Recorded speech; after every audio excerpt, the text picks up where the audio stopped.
don't, do they? I don't know whether it's Rosie or whether it's Davy. I think it's Rosie who's got it, and David is very cross. He's holding her by the back of the neck, and he's saying, drop that mouse, drop that mouse. There's enough for two, drop the mouse. And she just won't. She just won't. This is extraordinary, you know. I mean, a bit of competition, yeah. But when you get two birds of prey, it has to be said, one of them is usually dominant, and if food gets short, it can be a problem. Anyway, he's sulking. All right then, you know your flipping mouse that you must have. And watch this for greed. Watch this. I need it all. I'm going to eat the whole flipping lot. I'm not even going to leave you a claw. Not even a tail, a whisker, nothing. All gone. And he's going, I didn't want your mouse in the first place. Didn't look very good to me. Now, it's been a very hot day. Let's go to the bird bath cam quickly. Nothing on there at the moment. But yesterday, we dutifully cleaned out the bird bath, as everybody should. And also, we had to rescue the camera because there was a bit of a leak. And the birds turned up and were furious because they're just a bit perplexed, really. Yeah, where's our bath? Flipping bath gone, for heaven's sake. You could have put us something down next door or something, a bucket, anything. Here they are, registering their protest. Wait, bring our bath back. And what happened to those wagtails? They're cross about that too. Don't blame them. Simon, let's hear the fox is still there. They might well be, but I've just been joined by some not-so-wildlife. I think a neighbourhood cat decided that the London Wetland Centre is lovely too. On you go, sweetie. Yeah, it's a cracking place, this. We've got all sorts going on all around us. Not just here, of course, on the pool behind me, we've got coots nesting, tufted ducks have just flown in to roost, and out on the main pool, I think we've got a view of a great crested grebe as we speak. Yeah, look at that, cracking bird. We saw quite a lot of them earlier, and they do nest here. A beautiful bird, a bird back from the brink of extinction in the British Isles. Really welcome addition. And also our little ring plover is busy, probably settling down for the evening, I would think. We've been keeping a close eye on these. They've got 4 chicks, they're still well, and the parents have been extremely excitable. In fact, the parents are quite aggressive, to be honest with you, for such tiny birds. They may have a bit of a size complex. If anything moves into their territory, regardless of scale, and in this case it's a moorhen, which doesn't really represent much of a threat to a little ring plover, it is given short shrift.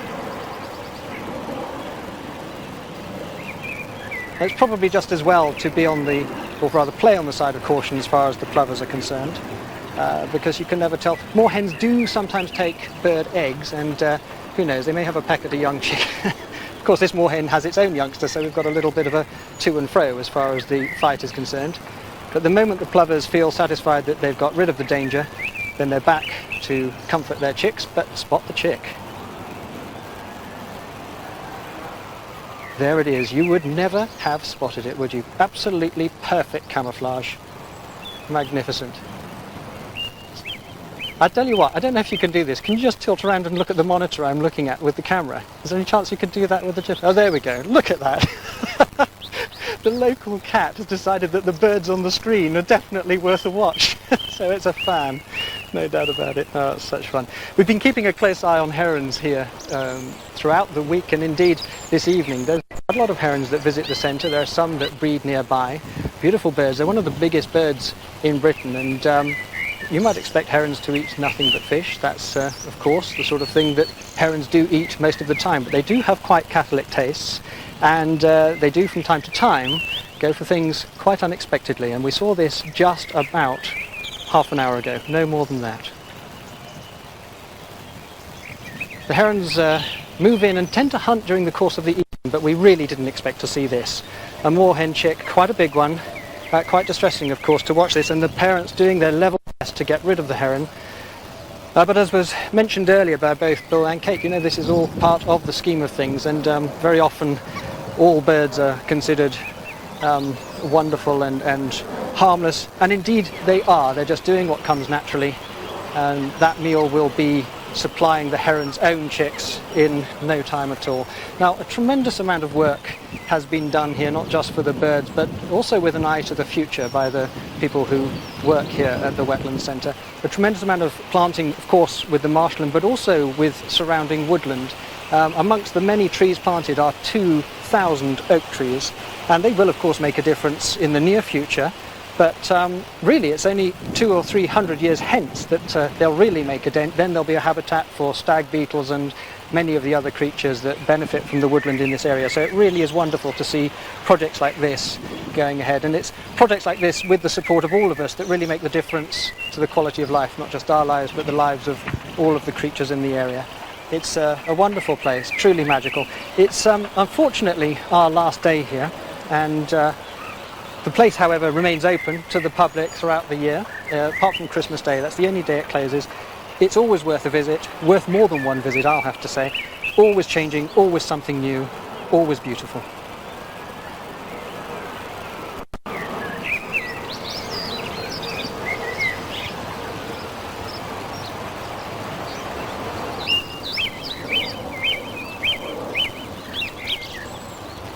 We have had a truly tremendous week here. We've seen so much. I've been astonished by the richness and the variety of life that we've seen, and that's by virtue of careful planning and caring people. Sadly, that's all we have time for from the London Wetland Centre. Back now down to Devon. We're moth catching. We've got to land on me, mate. Land on me. Anyway, I hasten to add that the Wetland Centre is not closed to the animals on Christmas Day, is it? They have a lovely time. And Simon, you're coming down to us tomorrow, yeah?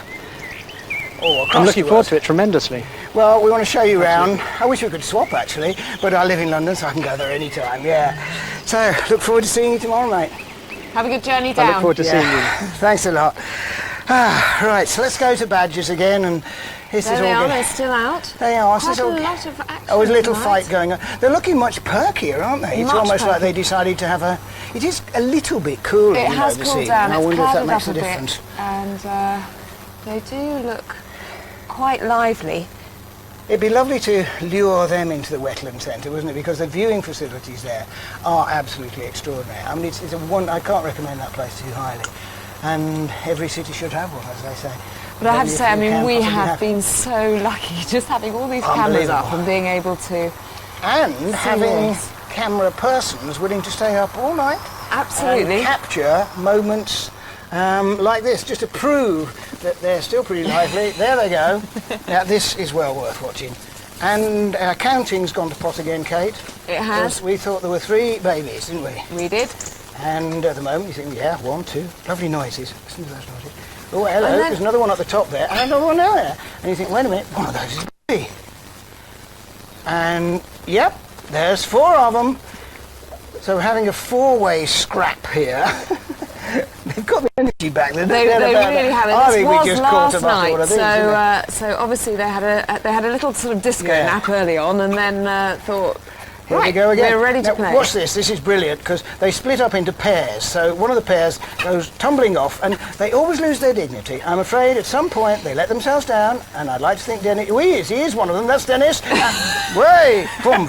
He does a good fall. I told you he was going to be jealous of, what was it, Bart the seal.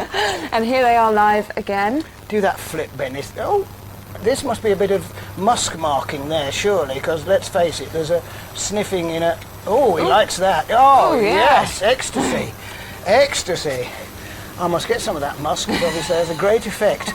And we have that discreetly placed sprig there again, so it's not too obvious, let's say. But quite interesting, a bit of grooming there. Is that Dennis? He looks a little bit bald, the one that's closest to camera. It's difficult to tell in the light. Yeah, I think there's another one down there, actually, at the bottom. I think that might be Dennis sort of feeding, and one of the other cubs sort of going, beginning to groom. on. Well, enough of this fighting, they're thinking, yes. Yeah. There's another one down there. There's a leg sticking out. He's on top of one. I don't think we should see this. This is unseemly behaviour. They're playing doctors and nurses, I think. Yes, stop watching. No, children, no, don't stop watching. That's lovely. It's a mixture of everything. A bit of fighting, a bit of playing, a bit of grooming, and I suspect a bit of learning about the birds and the bees. And talking of the birds, Felicity... Oh, we're going there. Do you want to go there? No, that's us. Not us. There we are. We've got the swallows there. Nearly lost their little tufts. They've still got them. I couldn't see them. That's a nicer light now, isn't it? It's lovely, isn't it? A little teat there. There are 5 of them. It's hard to believe that there actually are 5 of them. And you can hear the sounds of the... That's lovely, sounds of the farm. Listen to that. Listen, no, come on. Let's have a soundtrack, it's nice. Yeah. Here are the cows, It's the old the sheep, Devon Reds the in the cows and the background. sheep and the grinding of corn or something going on back there. Now, will these chicks, once they fledge, will they come back to this farm next year? Probably this farm. I mean, first of all, it has to be said they've got one heck of a journey ahead of them because they set off for South Africa probably in August, something like that. Huge journey. They'll have to go over deserts and dangerous situations and weather. When they get back, and I doubt whether they'll all get back, frankly, but yes, they will probably come back to this farm. Not necessarily that barn because the parents have got that one. Right. Okay? Okay. But they will come back. It's just astonishing. It is amazing. Now, we've got to that time again. I'm going to remind you that you have not long to make space for nature and tell us all about it. 08700 100 160. If you do, you will get one of these fantastic wall charts which will give you lots of ideas of what you can do throughout the year. Or you can go to the website, which also is full of ideas, bbc.co.uk/nature. And our webcam will be up and running until 1 o'clock in the morning, so you can keep an eye on everything, which is very active this evening. Yes, it's very...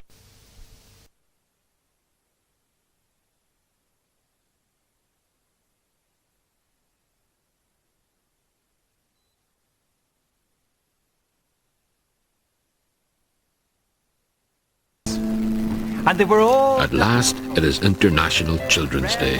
The day that Sarah's class are putting on the play of the Little Whammy for the whole school. Because it's a special day, some of the parents have come as well. And even some of the grandparents.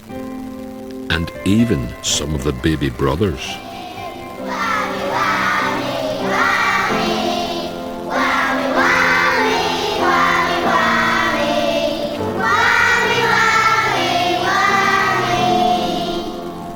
Close your eyes and make a wish and blow out the candles. Jolly good Whammy, for he's a jolly. So what did the Little Whammy wish for? The story in Sarah's head was the same as the story they were acting on the stage, and Sarah could see the pictures in her head. The Little Whammy wished that the wise little girl would come to his party. But when he opened his eyes, he got a surprise. And what do you think? After the little Whammy made his wish, the little princess appeared, holding a wee rule book.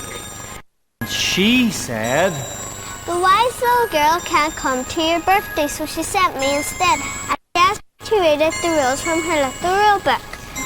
Rule 1. All whammies are special no matter what. Hooray! Rule 2. Big whammies have to look after smaller whammies. Hooray! Rule 3. Whammies have to care for other whammies. Hooray! Rule 4. Whammies are not allowed to bully other whammies or call them names. Hooray! Rule 5. Whammies are not allowed to act spoilt or selfish. Hooray! Rule 6. Whammies should not think of themselves all the time. Hooray! And the last rule, whammies can be sorry even if they don't say it. Hooray!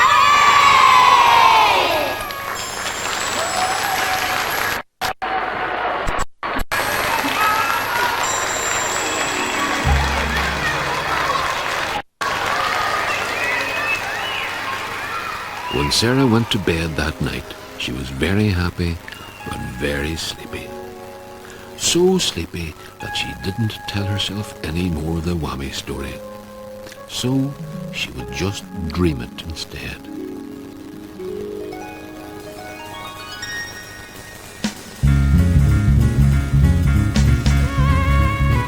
Then the whammy said the whammy dance. This is a dance that all whammies can do as soon as they are born. Even Punter the Wizard joined in. The whammies played all day, and in the evening the little whammy was very sleepy. All the whammies had eaten so much cake they couldn't stand up. Okay, said Punter the Wizard. Now I think it's time you all went to sleep. Tomorrow might be a busy day. Then he waved his magic wand and covered them with magic sleep dust. When they were all sound asleep, Punter waved his magic wand one more time, and who do you think appeared? the wise little girl who rules the dark forest. And she said, I am glad they are all happy. Thank you, Pointer, for looking after them. Now we have to go too, because there are lots more babies to be born. That means you'll have to make more rules, he said. The wise little girl shook her head. Those are all the rules they need. Then Pointer the wizard waved his magic wand and they disappeared.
And now it's time for our rat-a-tat-tat pantomime. Look what I've got. 5 magic beans. Shall I plant them? Oh, no, I won't. Oh, no, I won't. Oh, no, I won't. Oh, all right then. 1, 2, 3, 4, 5. Just water them.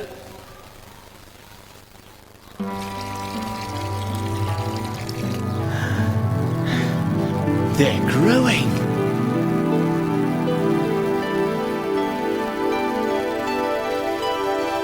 Wow! A huge beanstalk.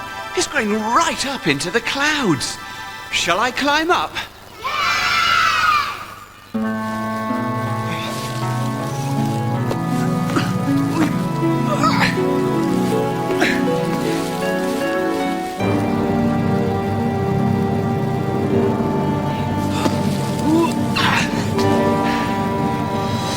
Oh, a giant's castle. It's huge. Reminds me of a story I've got. Look, it's all about what happens when you go into a giant's castle. But you have to be very quiet or you'll wake him up. The book's called Shh. Shh. Be quiet.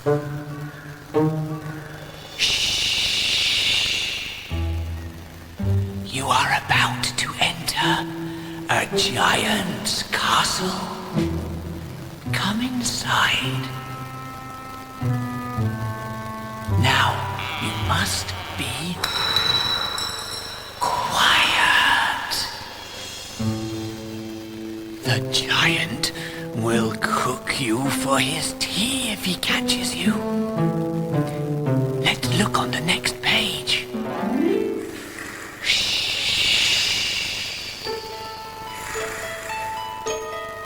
Look, there's the giant's pet mouse. Shh. If we wake him up, he might run and tell the giant. Turn over quickly now, in case he hears us. And there's the giant's cat.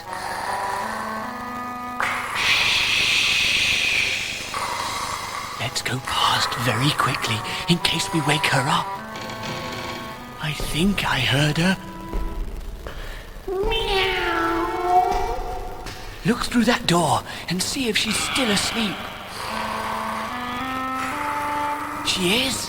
Oh, good. Be quiet again now. If you don't whisper, you'll disturb the giant's hen, who's busy laying eggs just over the page. Look, there she is. Shh. If we disturb her, she'll stop laying eggs and run and tell the giant. Turn over quickly now, in case she hears us. Do you think we disturbed her? Peep through the peephole and see if she's still there.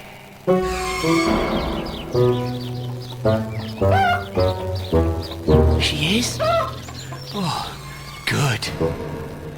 Be quiet again now.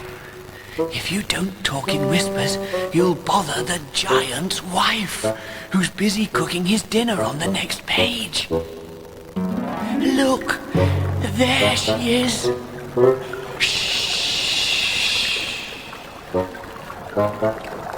If she sees us here, she'll stop cooking dinner and run and tell the giant. Turn over quickly now, in case she hears us. Do you think she saw us? Look through the door and see if she's still cooking dinner. She is? Oh, good. Be quiet again now. If you don't whisper, you'll wake the enormous giant who's snoring on the very next page. There he is. Isn't he huge? Listen to that snore.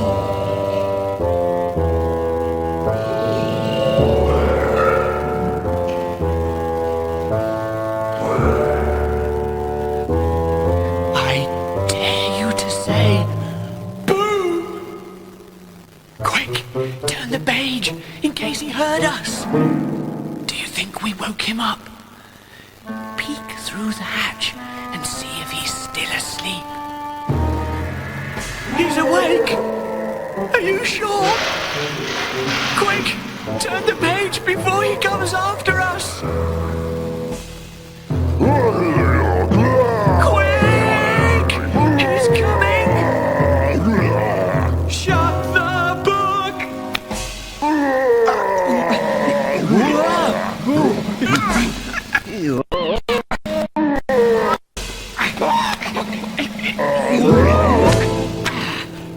Oh, that was a close thing. Remember the title of that story? Shh. See this mark at the end of the word? It's called an exclamation mark. You'll find exclamation marks whenever you're wanting people to pay attention. Like, quick, he's coming! And you'll find them wherever words appear that make you jump. Like, boo! When you see an exclamation mark at the end of a word or sentence, it's there to tell you to make your voice sound excited. My friend Eric's here to show you.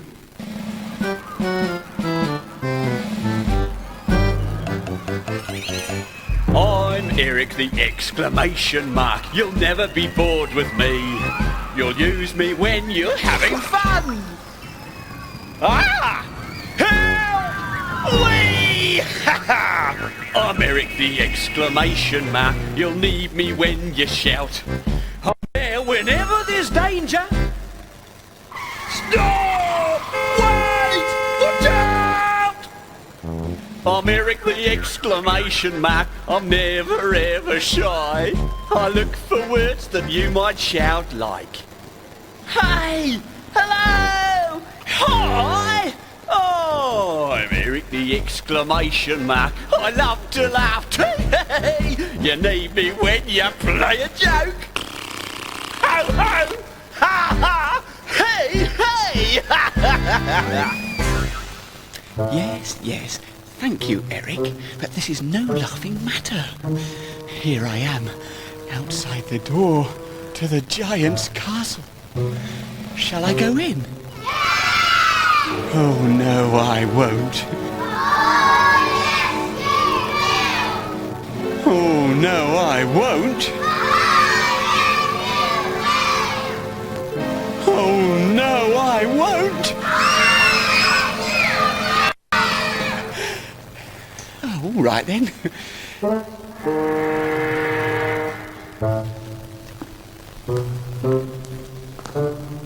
Shh. There's the giant's wife. And here comes the giant. I'd better hide.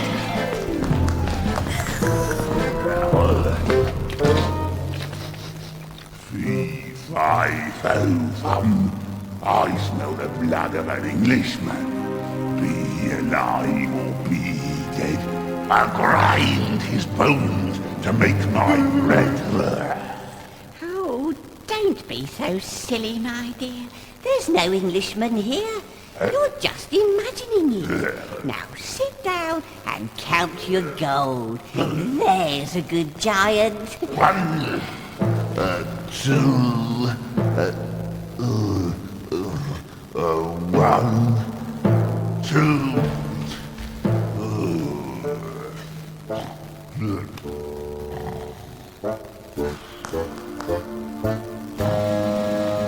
Creep up, creep up, creep up. As quietly as you can. Creep up, creep up, creep up. Don't wake the sleeping man.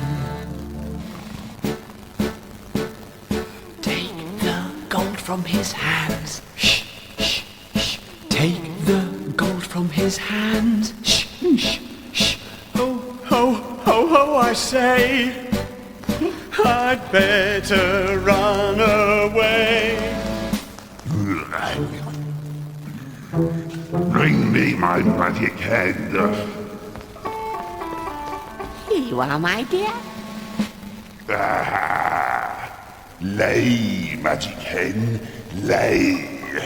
A magic hen.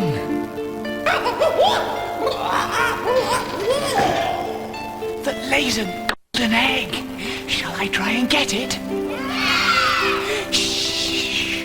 He'll hear us. 3, 5, 4, fun. I smell the blood of an Englishman. Be he alive or be he dead, I'll grind his bones to make my bread. You're imagining things again, dear. There's nobody here but us two giants. Now, why don't you have a little sleep?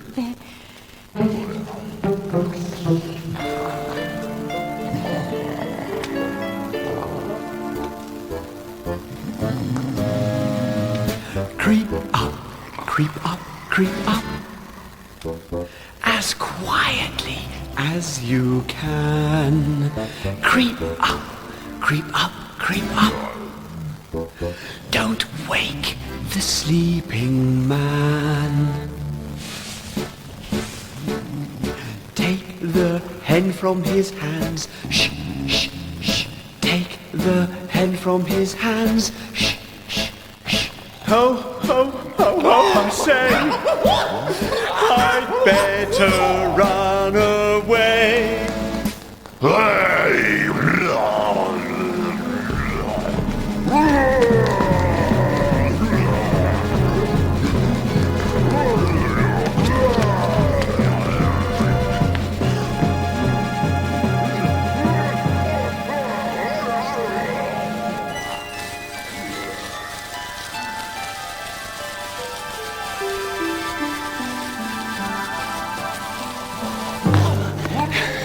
He's coming after me. Shall I cut the beanstalk down?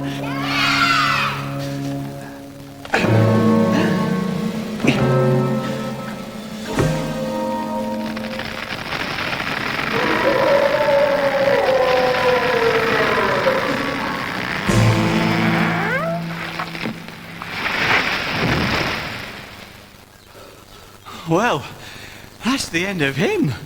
And the end of our pantomime too. I hope you enjoyed it. Why don't you make up your own pantomime and act it out?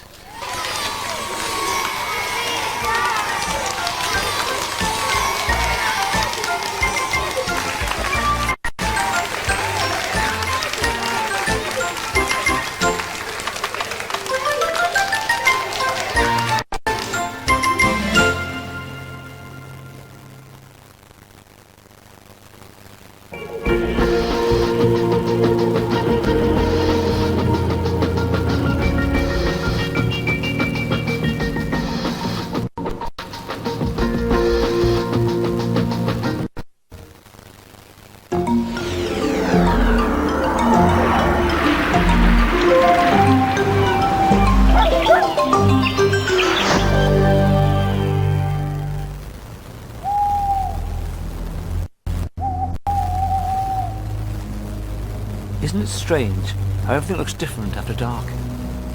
My name's Roger McGough and I'm off into the night.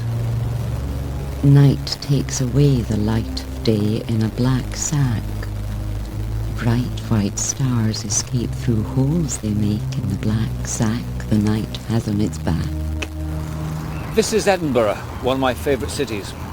And 100 years ago, a very lonely little boy lived in this house. That little boy was Robert Louis Stevenson.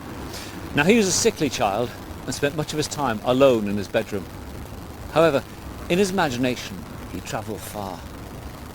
My bed is like a little boat. Nurse helps me in when I embark. She girds me in my sailor's coat and starts me in the dark. At night I go on board and say good night to all my friends on shore. I shut my eyes and sail away and see and hear no more. And sometimes things to bed I take, as prudent sailors have to do. Perhaps a slice of wedding cake, perhaps a toy or two. All night across the dark we steer, but when the day returns at last, safe in my room beside the pier, I find my vessel fast. Robert Louis Stevenson wasn't the first or last poet to write poems about dreaming. But before dreaming comes the hard part, falling asleep. I wonder as into bed I creep, what it feels like to fall asleep. I've told myself stories, I've counted sheep, but I'm always asleep when I fall asleep. Tonight my eyes I will open keep, and I'll stay awake till I fall asleep. Then I'll know what it feels like to fall asleep, asleep, asleep, asleep. And once you fall asleep, there's no knowing what might happen. Last night I heard my pillow talk. What amazing things it said about the fun that pillows have before it's time for bed. The bedroom is their playground, a magical place to be. Not a room for peace and quiet like it is for you and me. They dive bomb off the wardrobe, do backflips off the chair, use the mattress as a trampoline, turn somersaults in the air. It's leapfrog, then past the slipper, handstands and cartwheels all round, wrestling and swinging on curtains, and all with hardly a sound. But by and by the feathers fly, and they get out of puff. So with scarves and ties they bind their eyes for a game of blind man's buff. They tiptoe out on the landing, although it's a dangerous place. If Granny met one on the stairs, imagine the look on her face. It's pillows who open cupboard drawers to mess and rummage about, and you end up by getting blamed for something they left out. I'd quite fancy being a pillow, playing games and lying in bed, if I didn't have to spend each night under your big snoring head. Mrs. Moon sitting up in the sky, little old lady rock-a-bye, with a ball of fading light and silvery needles knitting the night. People from all over the world believe that night is a time of mystery, and people all over the world love ghost stories. In Guyana, in South America, the word for a ghost is a jumbie.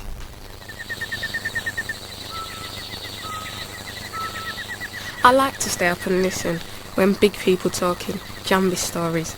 I just feel so tingly and excited inside me. But when my mother say, "Girl, time for bed," then is when I does feel a dread. Then is when I does cover up from me feet to me head. Then is when I does wish I didn't listen to no stupid jumbie stories. Then is when I does wish I did read me book instead. There's nothing to be afraid of. My hair stood on end, I trembled with fright, when I heard a strange noise on the stairs in the night. Creak it went, eek I went, what should I do? Then my brother leapt into my room and yelled, "Boo!" There's nothing to be afraid of, unless you've got a little brother or some grebs. When at night in bed I sleep, I hear the grebs around me creep. I hear the whiskers scrape the floor. I hear the fingers at the door. I see their eyes shine in the dark. I hear them squeal. I hear them bark. Oh, grebs, if you'll just go away, I'll be good tomorrow all day. But voices say, too late, we want you dead or alive. I tremble, shiver, shake and quiver, and beneath the bedclothes hide, and feet and whiskers round me run, and closer, closer, closer come. Oh, grebs, if you'll just go away, I'll be good tomorrow all day. Too late, we're here. That's what's so exciting about poetry. You can write about things that only exist in your imagination.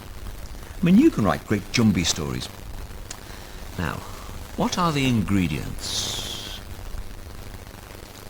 A crumbling churchyard, the sea and the moon, the waves that gouged out grave and bone. A man was walking late and alone. He saw a skeleton white on the ground, a ring on the bony finger he found. He ran home to his wife and he gave her the ring. Oh, where did you get it? He said, not a thing. It's the prettiest ring in the world, she said, as it glowed on her finger. They skipped into bed. At midnight they woke. In the dark outside, Give me my ring. a chill voice cried. I'm coming. A skeleton opened the door. Give me my ring. It was crossing the floor. What was that, William? What did it say?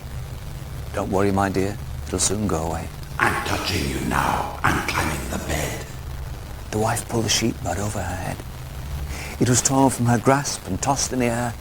I'll drag you out of bed by the hair. What was that, William? What did it say? Throw the ring through the window. Throw it away. She threw it. The skeleton leapt from the sill, scooped up the ring and clattered downhill. Fainter and fainter, and then all was still. A skeleton rattling around in the middle of the night, shouting its head off. That would wake us up, wouldn't it?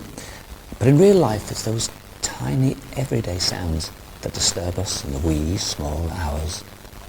What was it that could make me wake in the middle of the night when the light was a long way from coming and the humming of the fridge was a single tingle of sound all round?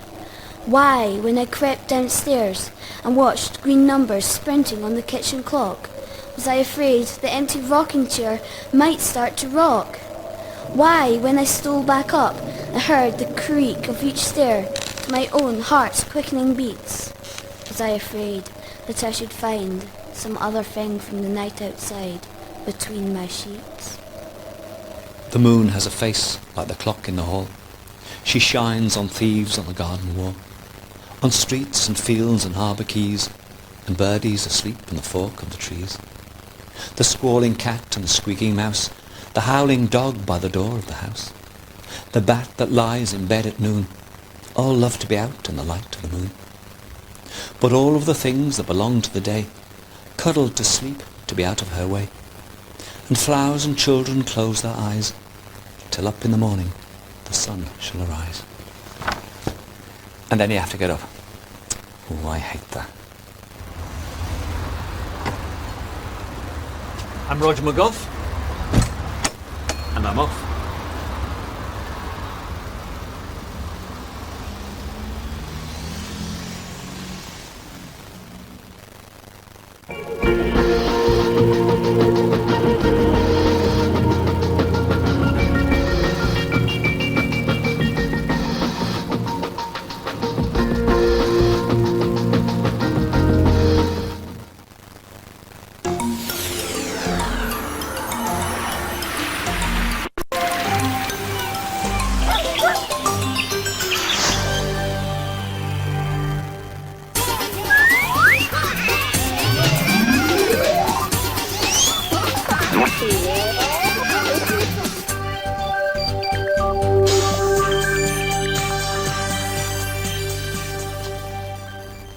I have poetic license.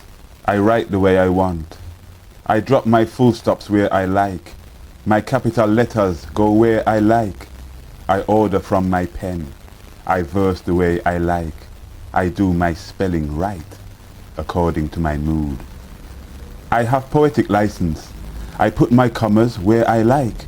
My brackets are right. I repeat when I like. I can't go wrong. I look and I see it's right. I repeat when I like.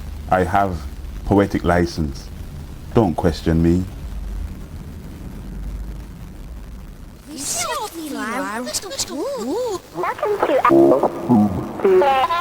Hi.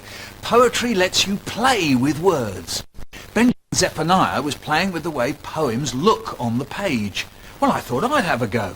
Look, I've got this poem here that begins, I saw a peacock with a fiery tail. I saw a blazing comet drop down hail. Well, that doesn't really make sense. But if you chop the lines up, it does. Look, cover that up, and it goes, with a fiery tail, I saw a blazing comet. So look, I'm going to take this pair of scissors. Hold and on, chop Michael, it up. hold on. Look, I've been reading this book about the eye and seeing. Why don't we chop some of the sentences from here into there and see what we get? We could make something really fascinating, I reckon. All right. So, okay, let's do it. Let's give it a go. So I saw a lovely... What about... You should consult and put with that, though. Consult a blade every few seconds. You blink. Yeah. Are we? Scribble smooth. Nice one. Yeah, nice one. You start. Okay. I saw a peacock swivel smoothly in its socket. Blink reflex. You should consult a blazing comet at once if you have a pain in the eye. Contact lenses.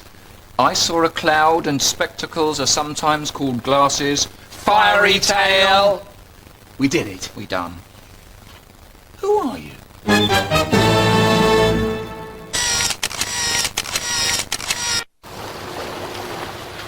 If he slips, should she slip?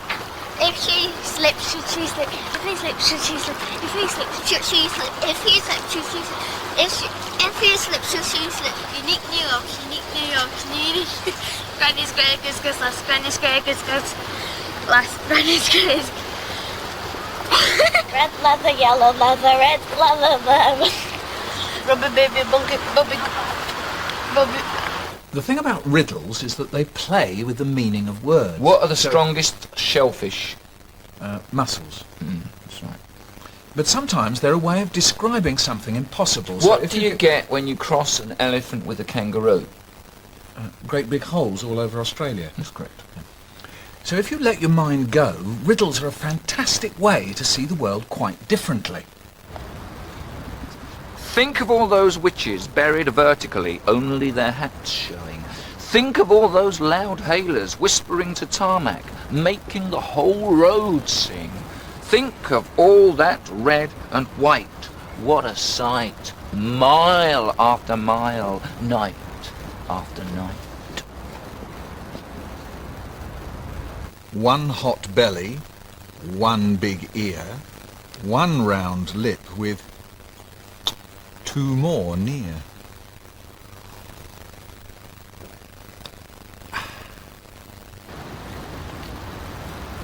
I saw a giraffe on the pavement. His eye was bright, though he'd been turned to stone. No feet, no belly, no tail, just one long neck. A dog sniffed at him, but left him alone.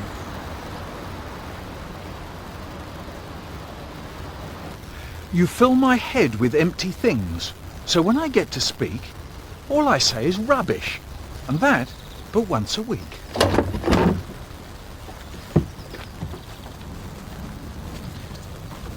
Words are physical things with a shape and size. Big is one size, bigger is bigger. Some poems follow really tight rules about their shape and size. Haikus, for instance, they have 17 syllables. 5, then 7, then 5. A haiku expresses very tightly one emotion or one feeling.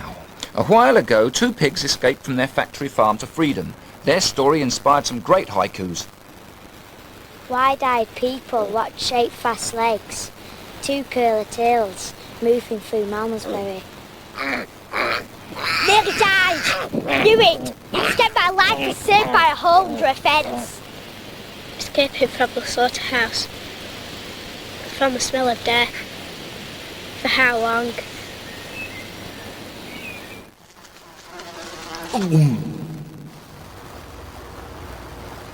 When you're playing with words, don't forget about punctuation. It can completely change the meaning. Private. No swimming allowed. It's not the same as private. No! Swimming allowed.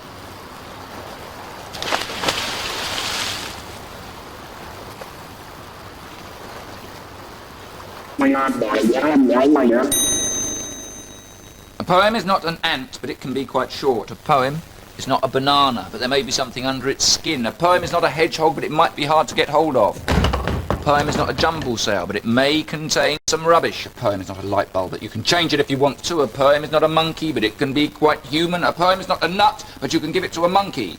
A poem is not a toothbrush, so don't clean your teeth with it. A poem is not a veruca, and I'm glad. A poem is not an X-ray, make no bones about it. A poem is not a year-old bag of vegetables, but it can smell quite strongly. A poem is not a xylophone, and it can spell words wrongly.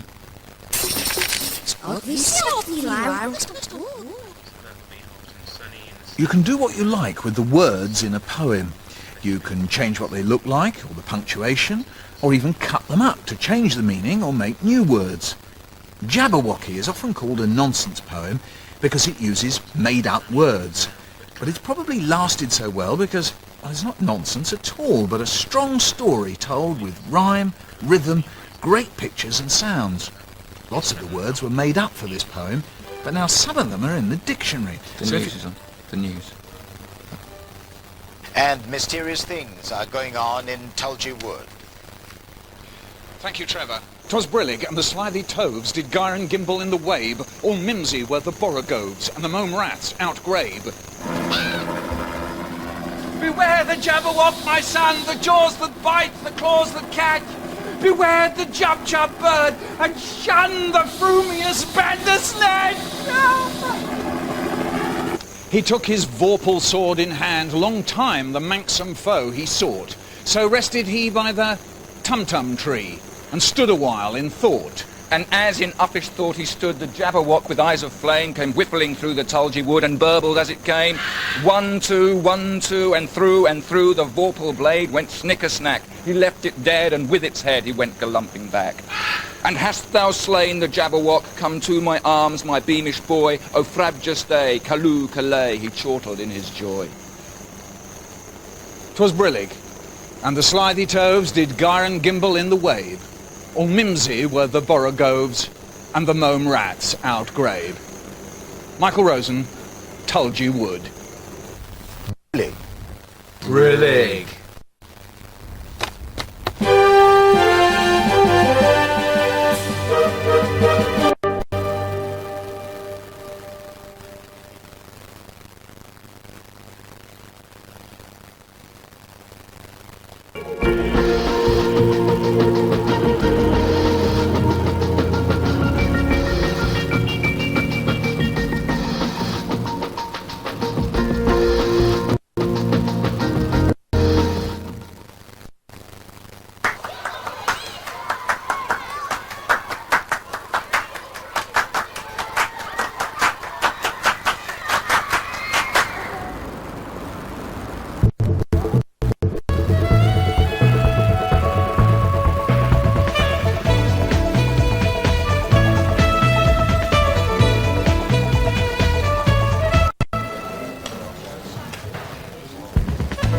On Crunch Time today, Matthew discovers how his teeth can be straightened.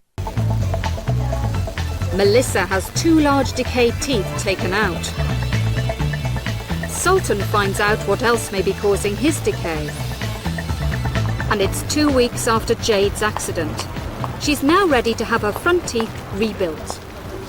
Everything okay? You happy with everything now? Except the broken bits. Has Jade had any tooth fixings since I saw her? Not tooth fit, but they have been bleeding. Okay, we're going to take the wire off today for Jade.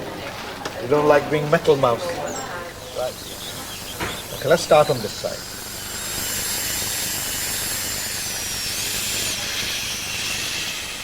These are firmed up very nicely now. Well done. Okay, now let's see what size teeth you've got. Okay, Jade, what we're going to do is that's like a little mold for your teeth, and then we'll put some white plastic in it, and then we'll glue it onto your tooth so that the tooth will be built up again like before. We're just going to see what color teeth you've got, so we can put the right shade on.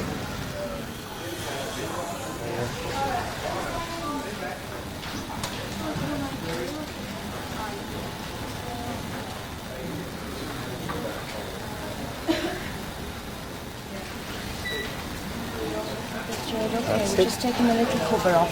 All right. Okay.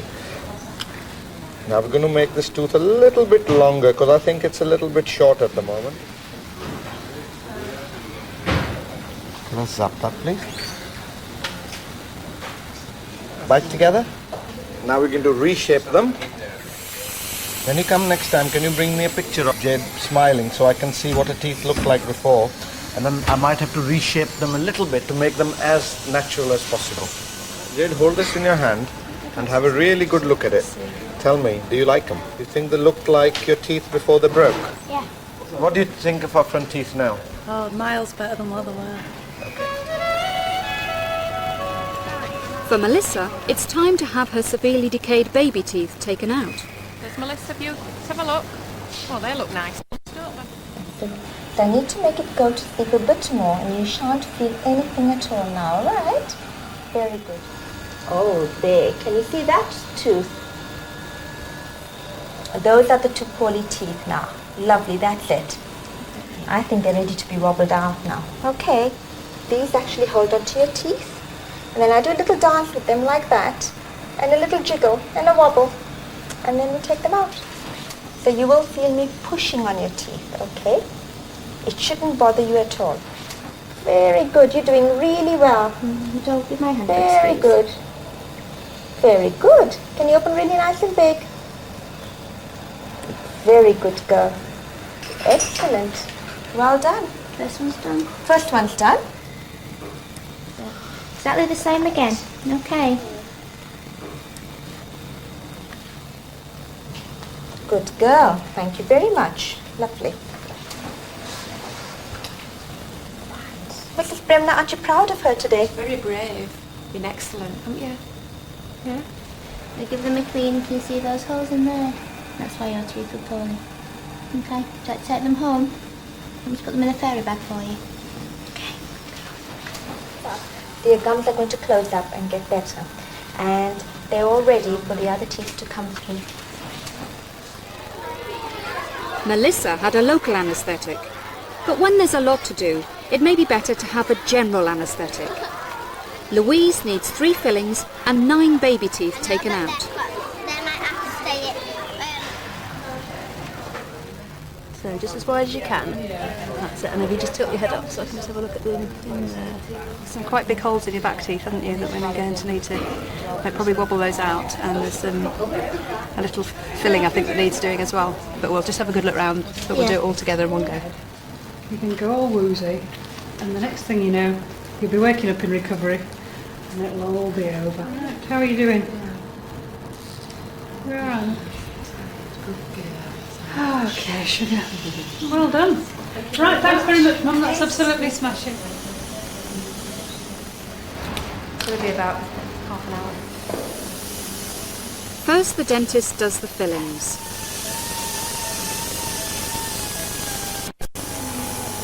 Then the extractions. Louise needs to lose these baby teeth as she has a lot of decay.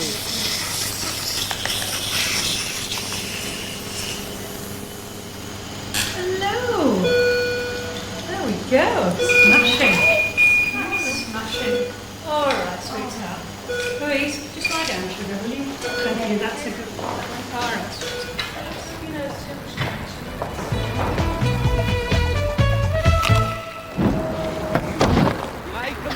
Rough and tumble can be dangerous for teeth, but there is a way to help protect your mouth, teeth and gums. As part of his treatment at the hospital, Matthew's dentist will provide him with a gum shield. we want to take the mould of your teeth so that we can make you a gum shield. Right, open a big wide mouth for me, Matthew, as wide as you can, really, really wide. A bit wider, that's good. We'll slide that in, keep open really wide, keep open really wide. Good, just open your mouth again for me, that's good. Breathe in and out through your nose for me. Might make you cough a little bit, but don't worry about that. Just breathe in and out through your nose. That's good, well done. Breathe in and out through your nose. In and out, big deep breaths. Now we're going to lift it out now. Lift that out, there you go, well done. And there's a mould of your top teeth, can you see that? It's a bit of a mouthful that, isn't it? But you did very well. You see that? It's taking a really good mould, that. You choose a colour for your gum shield. What colour would you like? That one. So, one of these two. Yeah, which is your favourite one? Yeah. That one. Okay. We'll do it with that. That's it, my nose now.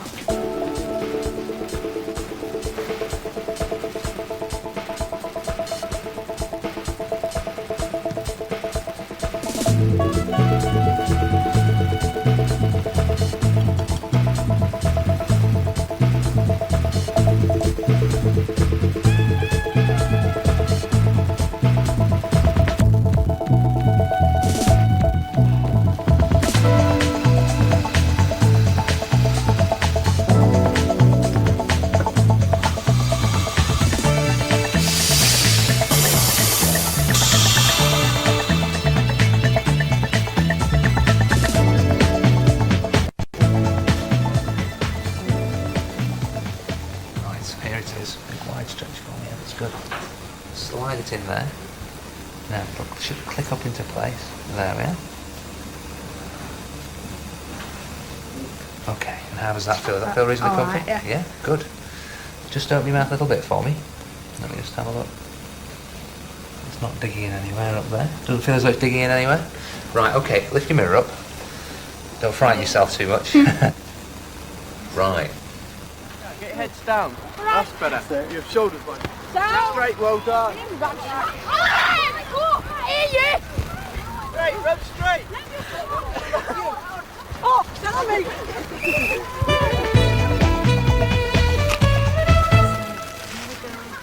At the dental hospital, every patient has to fill in a diet sheet recording everything they eat and drink over 4 days. Now it's Sultan's turn. Many foods have sugar in, and it's actually quite hard to not have any sugar.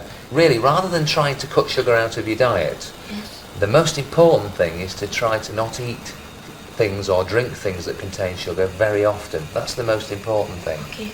On this day here, on this first day, right, you didn't actually write down that you had any drinks at all. Oh no, I forgot to put that on, you know. Yes, he takes a lot of drinking, I mean, like a Sprite, Coke, or you have to have it, you know. Does he? Yeah. Yeah, right. So you tell me, what do you think you probably had to drink that day? What would you normally have a drink of? A little bit of Coke. Ah, so it's all coming out. So you actually drink quite a bit in the way of fizzy drinks, is that right? Yes. Right. Fizzy drinks do two lots of things. They've got sugar in, which helps to cause decay. Yes. And then they've got acid in them as well, which helps to cause decay as well, but it also can dissolve the surface of your teeth away. And that's not a very good thing either. I'm pretty sure that it's the fizzy drinks that are the main culprit here. I don't think it would be very sensible of me to tell you not to ever have fizzy drinks again, because I don't think that would be very sensible. And I mean, everybody likes fizzy drinks, don't they? Yeah. But I think what you must try and do, like I was saying at the beginning, is perhaps just have fizzy drinks not quite as often. Yes. Perhaps if you have your fizzy drinks, say, just once a day, and have them, say, with a meal or at the end of a meal, right, then that would help to make sure that it didn't do as much damage to your teeth. Have you got that then?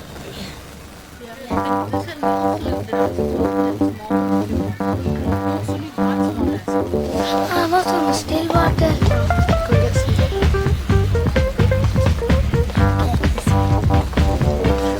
Should we get some milk?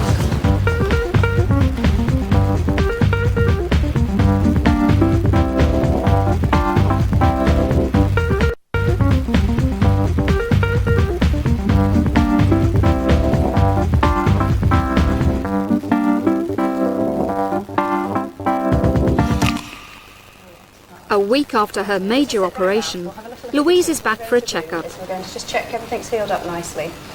Because you know you had to have quite a lot of teeth out, didn't you? Because some of them had decay and then you were a bit crowded at the bottom. So you're all healing up nicely. Okay, they haven't been sore or anything? No. No, you managed to eat all right? Yeah. Yep, good. Okay. Right, well the main things we've got to do now is make sure you don't get any more decay in your teeth. Alright, so we'll have to show you, make sure you're doing the right things. And then we'll also get your own dentist to keep an eye on how your adult teeth come through.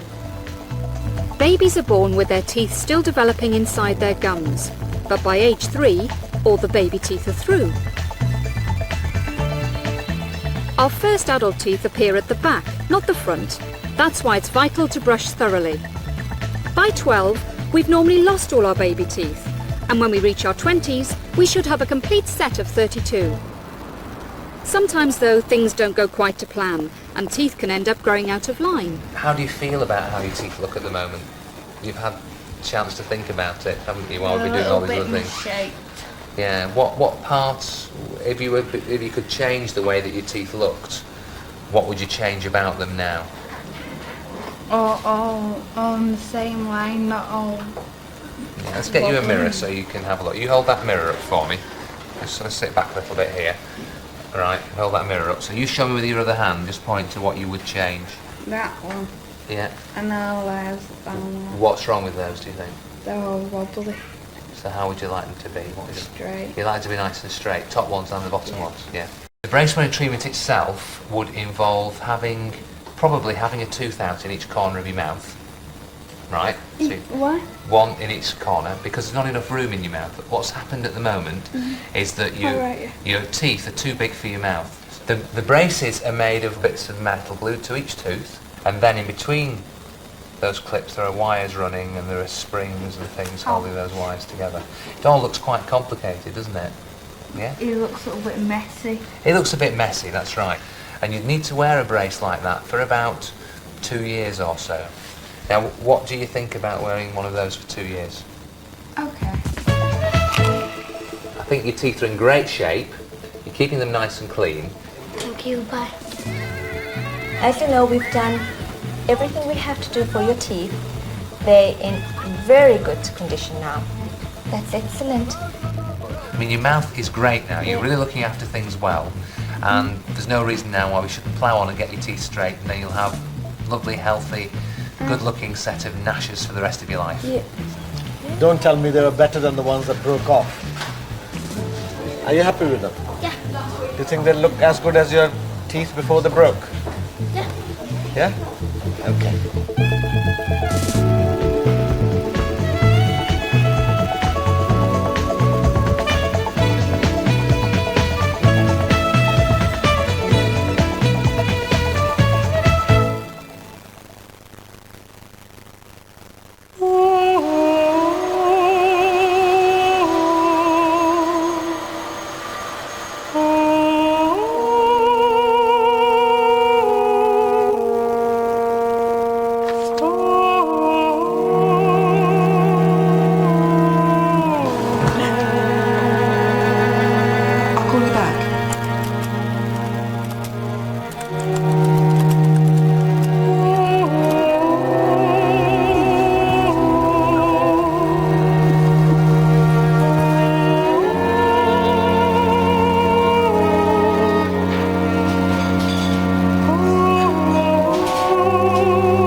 maths! It's maths!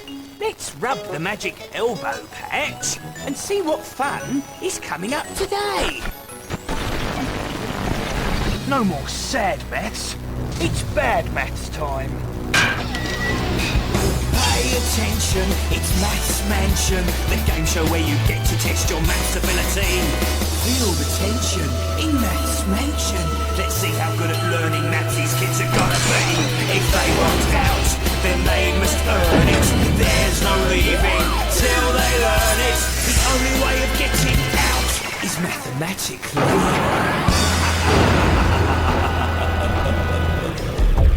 He said not to touch it. He won't know.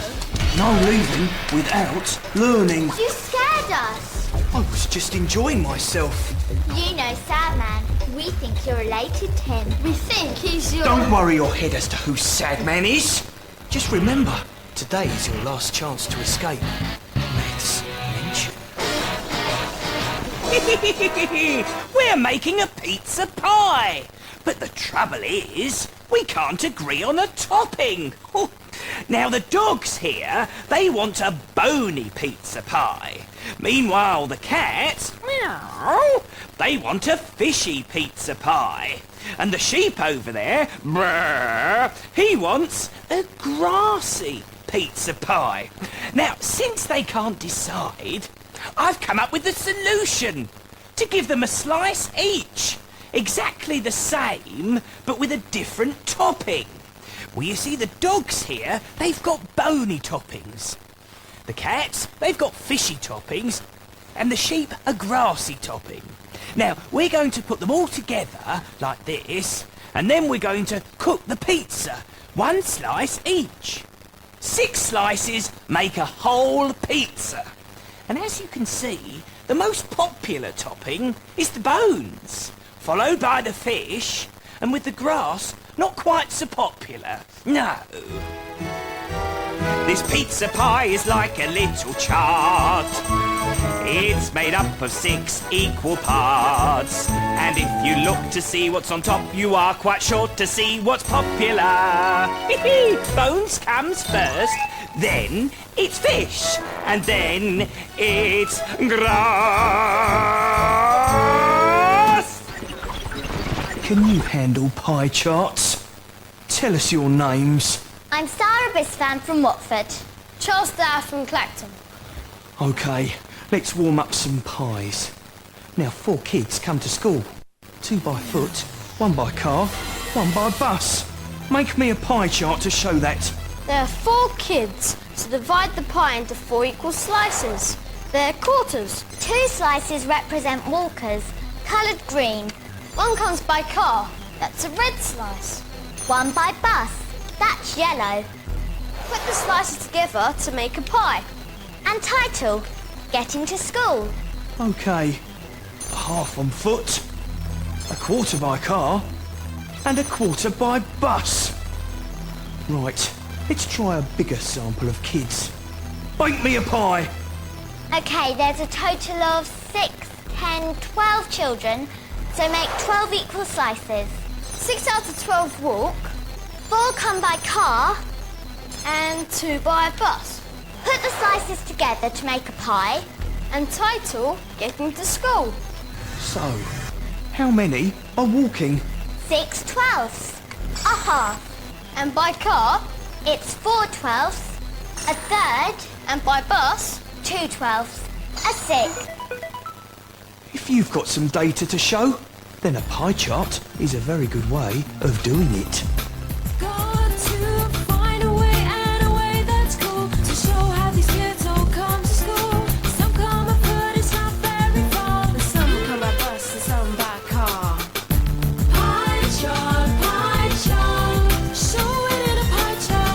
The data all together, take it all apart. Oh, we've gotta be fair and we gotta be nice, and everybody's gotta have an equal slice. We gotta get down, stand that we like, gotta get together and make that pie. Pie chart, show it in a pie chart. The data all together, take it all apart. Tell me about the fractions that are on this chart. 6 12s together, have I made a half? four started make a third and two made a sixth. They all got together to complete the mix. Now, let's have some living data and a living pie chart. These kids come to school the way they like, and 4 of these kids come by bike.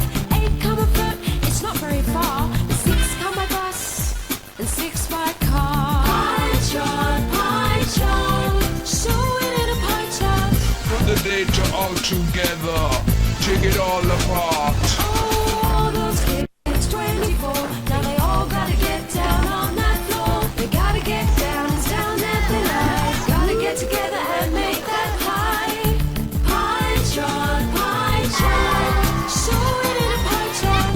Put the data all together, take it all apart. Tell me a fraction from this chart. And a quarter bike car, a third come on foot and bike spot the 6. They all got together to complete their mix. Okay, last chance. Your last chance to win a maths card to get you out of Maths Mansion. Now get ready for the big test, because the test is ready for you. That's sad man stuff. And why not? Now, a class of 30 kids had a vote on who they liked best. Decimal, Thick Stick, or Miss Sniff. From the pie chart, what fraction liked Thick Stick? I got it. 1/6. Okay, who got a third of the votes? I know. That's right! A third voted for the nose. What fraction of the votes did the decimal get? He got a half. Quickly, how many is that? 15. Half is 30. Right, next one. Now, the class of 30 had another vote. This time, it was between the not-so-great-big hen, the sheep in the field, and Angleman. More sad man stuff. Go for it. What 2 creatures got the same number of votes? The not-so-great-big hen and the sheep in the field. What fraction of the votes did the most popular person get? 2/3. Quickly, how many votes is that out of 30? 20. And last question, who is that superhero? Angleman! Yes! Yes! You've done it. And here is your last maths card. It's bad man and sad man together. You are now all free to leave Maths Mansion. Yes! Yes, look! All my work here now is done. The future lies with you, my son. Come on, let's get out of here! But your work isn't all done. You've still got one last question. Angleman sleeps from midnight to 6 o'clock. He has breakfast from 6 to 7 and saves the world from 7 till midday. What fraction of that time is spent eating? And remember, after learning, it's living. Goodbye. Pay attention, it's Maths Mansion, the game show where you get your ability. Attention, in Maths Mansion, let's see how good at learning these kids are gonna be. If they want out, then they must earn it. There's no leaving till they learn it. The only way of getting out is mathematically.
dragon.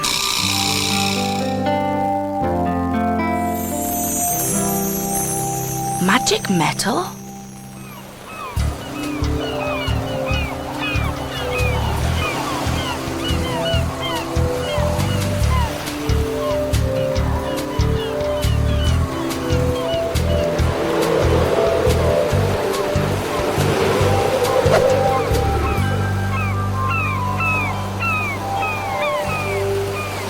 Anyone for a swim? It's far too cold. And windy. Oh, why are we looking for dragons here? Lots of creatures live by the sea. Why not dragons?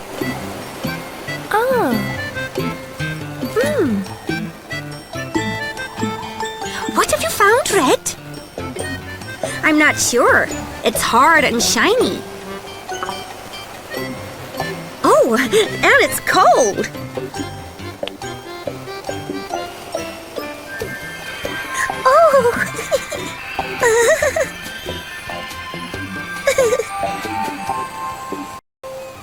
Hard, shiny and cold. Yes. Now, I would say that it's made of metal. Yes, it's a metal spoon. Oh, maybe it's part of a dragon's treasure. I heard a story once where dragons... Let's see what else we can find. Mind your paws and feet, in case there's anything sharp. I will!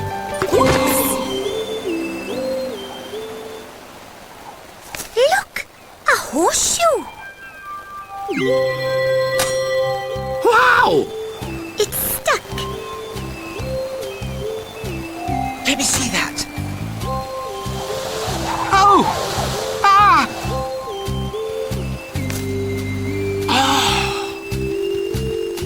Look at that. It's like magic. More treasure. Dragons and treasure. Poppycock if you ask me. Twiggy, I don't think so. I think it's a magnet. A magnet in a horseshoe shape. What's a magnet? I know. Magnets attract things made of metal. Some things. Magnets only attract some metals, like iron or steel. I knew that. Maybe there's more of the dragon's treasure. Well, come on. What are we waiting for?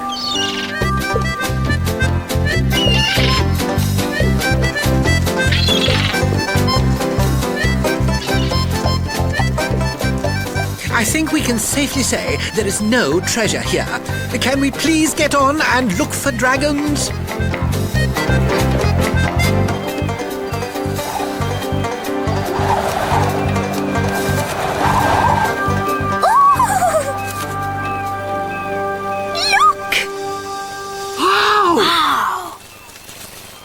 Where did it come from?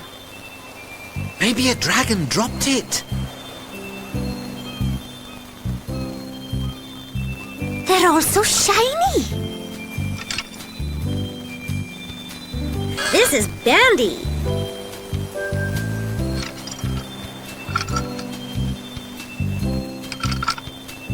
This one's all rusty.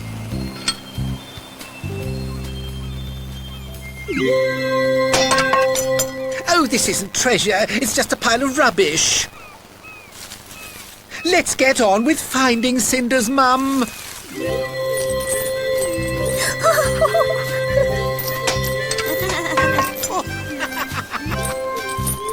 The magnet is magic. It's making the treasure move. Oh, get off! Don't worry, Chisel. Those metal things are just attracted to the magnet. No.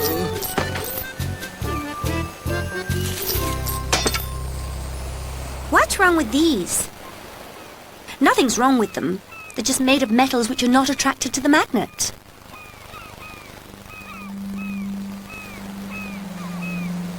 What about this sweet wrapper? No, it's not magnetic. Oh. Yeah, that's magnetic.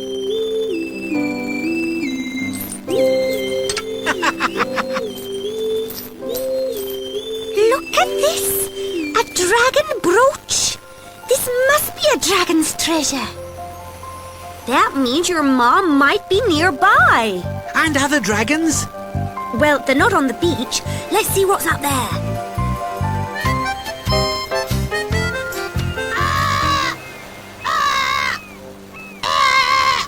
Thieves, I say! Thieves! Hey, we are not thieves. You've stolen my treasure! Calm down, please. My shiny things, my treasures! We didn't realise they were yours. That's my shiny brooch. Give it back at once. Oh, sorry. We thought a dragon dropped it. Maybe my mum. A fine story. Pah! And where did you get this brooch? Never you mind. So it wasn't a dragon's treasure after all. Oh, never mind. Let's carry on up the path anyway.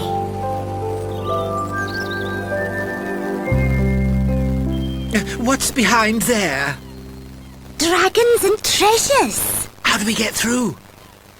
Look, a key.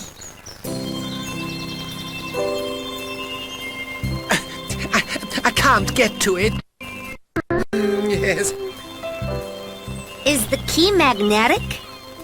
Good idea, Red. Let's see if the key is attracted to the magnet.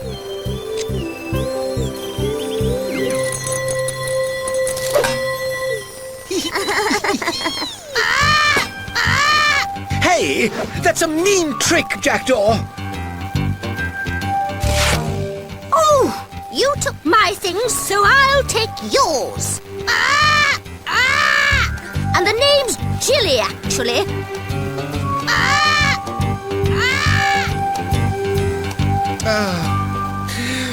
Looks like we're stuck here for the night. Let's find somewhere out of the wind.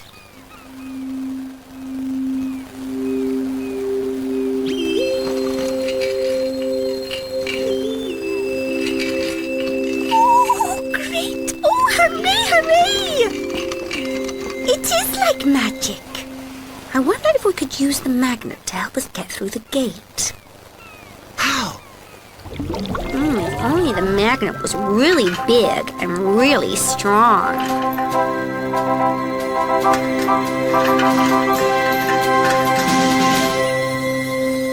That's a clever idea, Red.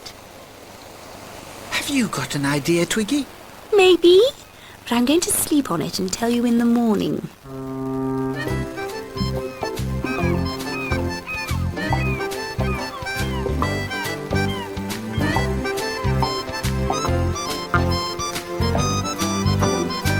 Good morning, Jilly. Jilly, we really didn't take your things on purpose. We're making a hot breakfast. Would you like to join us? I don't know. Possibly.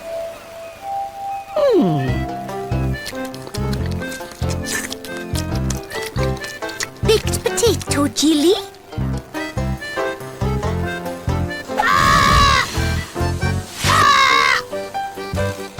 I say, that looks delicious.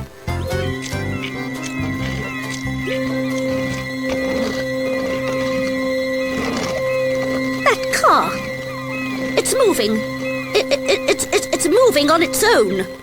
It's made from magic metal.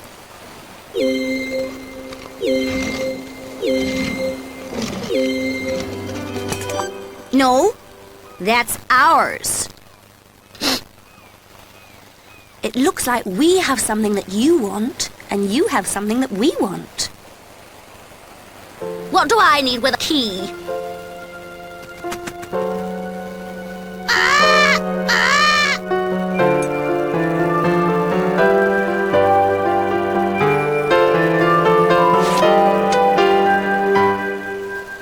There you are, swap. Magic metal. A real treasure. Oh!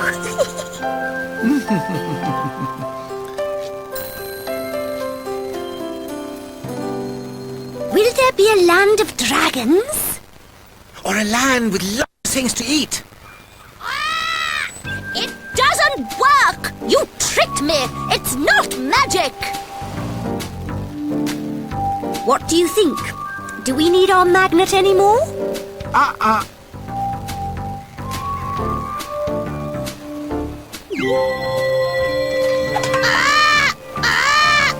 A neat little trick, don't you think, Jilly? You'll find this magnet attracts metal things. Well, some metal things, any metal things that are magnetic, and magnetic means anything... Oh, my very own magnet! I can find more, even more treasure! Oh, my! Thank you so much!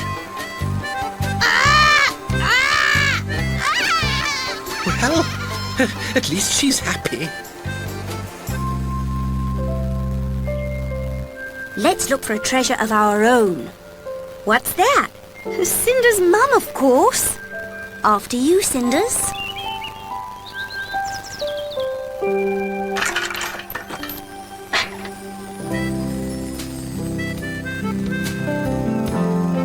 Hard and shiny, smooth and cold. That's how we spot a metal. But how do we know what a magnet is? That's metal too, but special. It picks up clips and spoons and pins and attracts some metal toys. But it will not pick up wood or wool or stick to girls and boys. Our magnet pulled a metal key out of a thorny bush. But if it met another magnet, would it pull or push?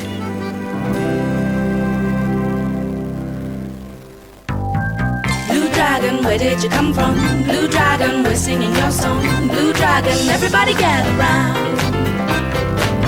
Blue dragon, everybody gather round.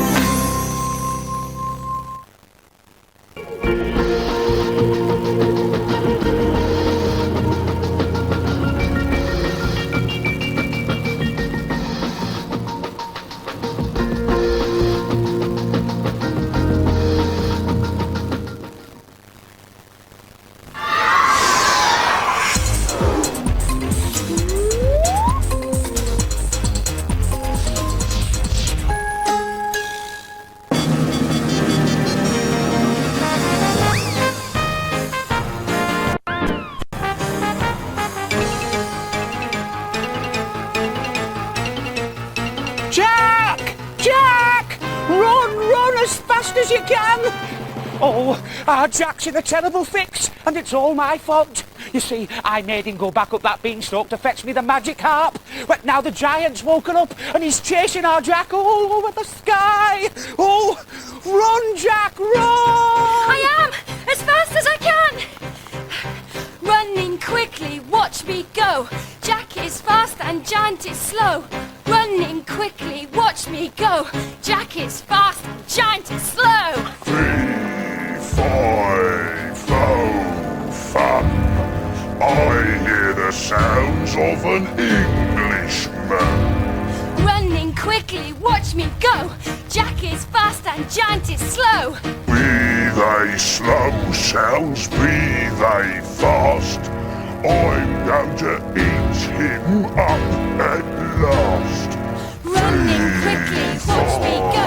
Jack is fast and Giant is slow. Running quickly, watch me go. Jack is fast and Giant is slow. I've been running really quickly, so I should be well ahead of the Giant by now. Oh no! But he's taking much bigger steps than me. Giant strides, so he's still right behind me. I just have to run even faster. Running quickly, watch me go. Jack is fast and Giant is slow. Running quickly, watch me go. Jack is fast and Giant is slow. Running quickly, watch me go. Jack is fast and Giant is slow. Running quickly, watch me go.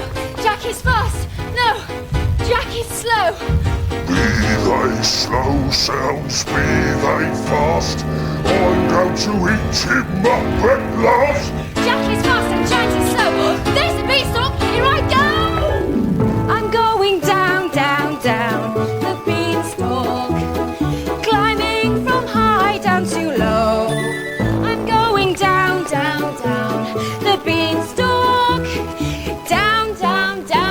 way to go. Oh, jumping jellyfish! The giant's almost at the top of the beanstalk. I'm going down, down, down the beanstalk. Climbing from high down to low. I'm going down, down, down the beanstalk. Down, down, down is the way to go. I need to climb down faster. Will you help me? Sing the beanstalk song with me this time, a bit faster. Okay, here we go. I'm going down, down, down the beanstalk. Climbing from high down to low. I'm going down, down, down the beanstalk. Down, down, down is the way to go. Oh no! The giant's going to capture our Jack and eat him up, and it's all my fault!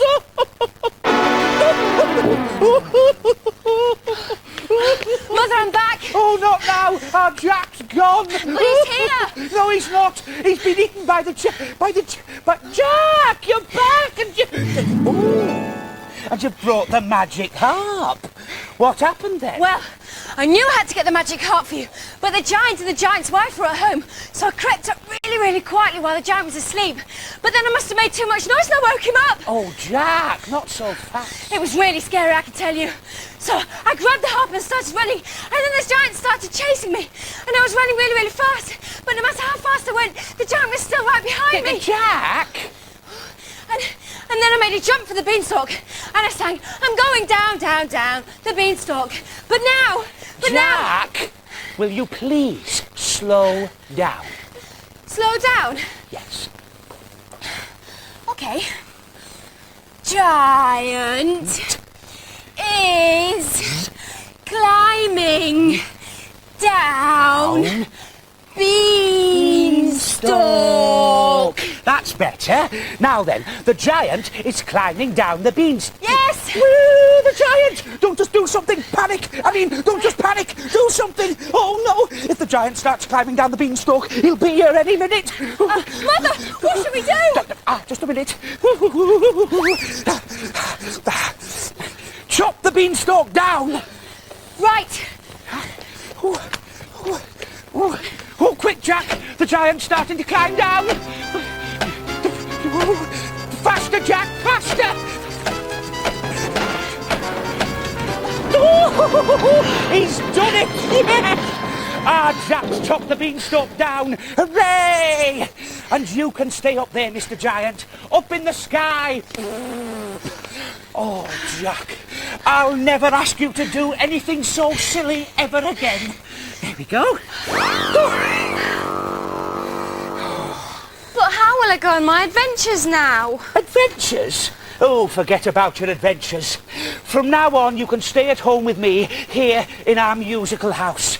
And from now on, we should be grateful for all we've got, instead of always wanting more. Ooh, you changed your tune all of a sudden. Oh, and that's enough of your cheek, young man. But if you want to change your tune, you can. On my virtual visual music machine. There we go. I've recorded some of the songs from the pantomime on it, so we can enjoy them all over again. I'll see you later, everybody.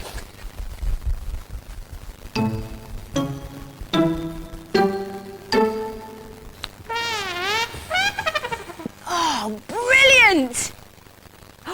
That button says Beanstalk song.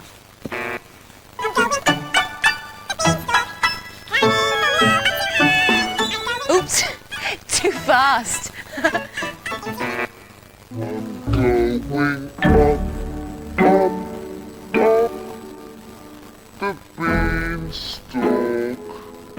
Oops, too slow.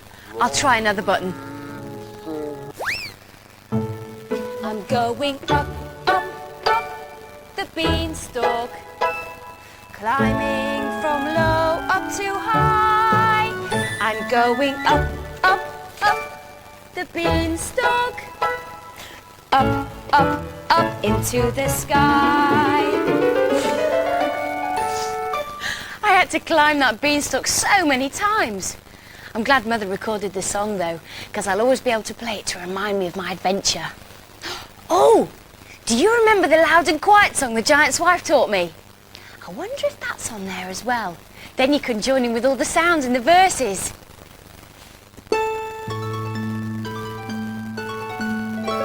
Sounds can be loud.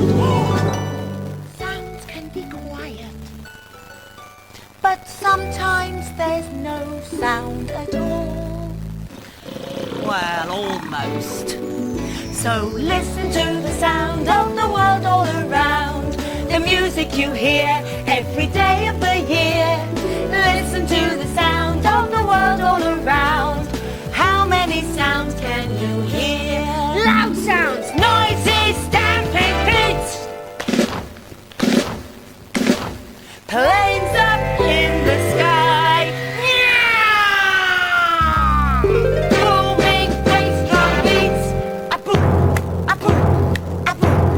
Hungry babies cry. What's that? Nothing, fluffy lumps. Just singing. So listen to the sound of the world all around. The music you hear every day of the year. Listen to the sound of the world all around. How many sounds can you hear? Quiet sounds. Tapping fingertips. Buzzing bumblebee. Blowing through my lips. Swishing sound of sea. Listen to the sound of the world all around. The music you hear every day of the year. Listen to the sound of the world all around. How many sounds can you hear? Did you make all the sounds?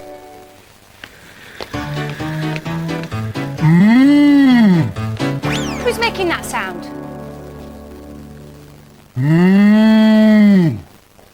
Who is it? Do you know? Daisy? Where? Behind me? Daisy!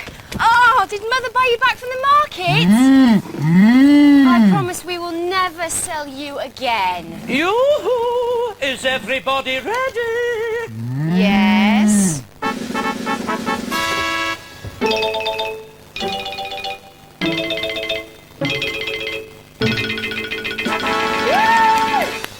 Thank you, Jack. Thank you, Daisy. Thank you, everybody. I would just like to say once more that my musical house is worth more to me than all the money in the world. Oh, you. What I'm trying to say, Jack, is we've already got so much to be grateful for, haven't we? Like the clock with a regular beat, for example. Here's a clock with a regular beat. Tick-tock, tick-tock. A beat that's easy to repeat. Clap your hands or tap your feet. All join in with the regular beat.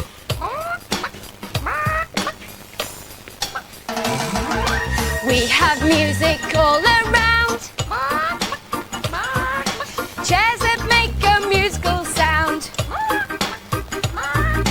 Every time you take a seat.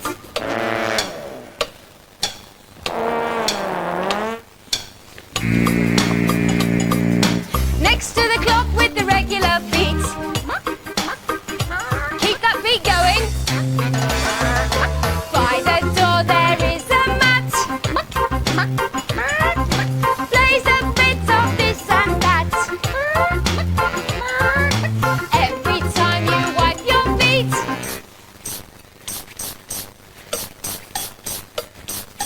Near the clock with the regular beat.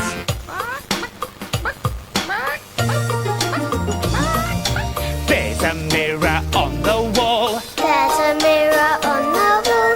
This one is quite magical.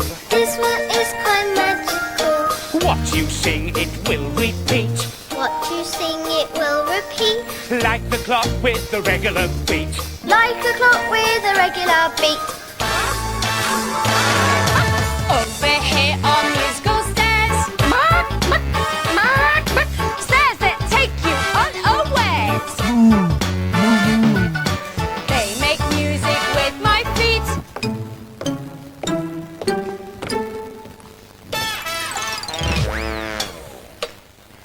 Near the clock with the regular beat.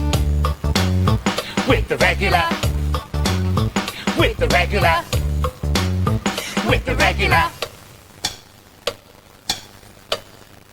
Beat. Marvellous! My musical house is magnificent! And you're not coming down to see it, you great big horrible giant! You can stay up there, where you belong! Never mind, me fluffy lumps. I'm making one of your favourite dishes, fairy cakes with angel icing. Yum, yum. And if that Jack ever does come back, you could always have Jack in potato. Do you get it? Jack in potato! Well, I don't know what he's got to laugh about, I'm sure. But as for me, I couldn't be happier. And it's all thanks to my wonderful son, Jack. Mother!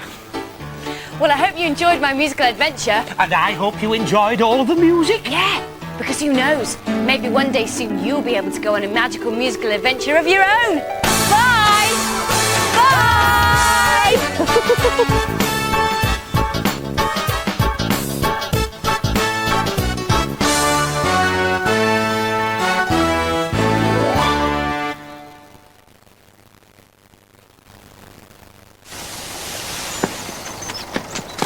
Hello. Now, come on, give me the inside track. What's your top tip for the 320 at Chepstow? What's the going? Is it soft? Good to soft? Good? Heavy? Looks like rain. Are you a mudlark? I bet you are. Ah, hello. Now, I'm thinking about buying a property in this area. How much do you think it's going to cost me? 200,000? 250? I was gazumped last week. Yeah, gazumped. Do you think I should buy a plot of land and build my own?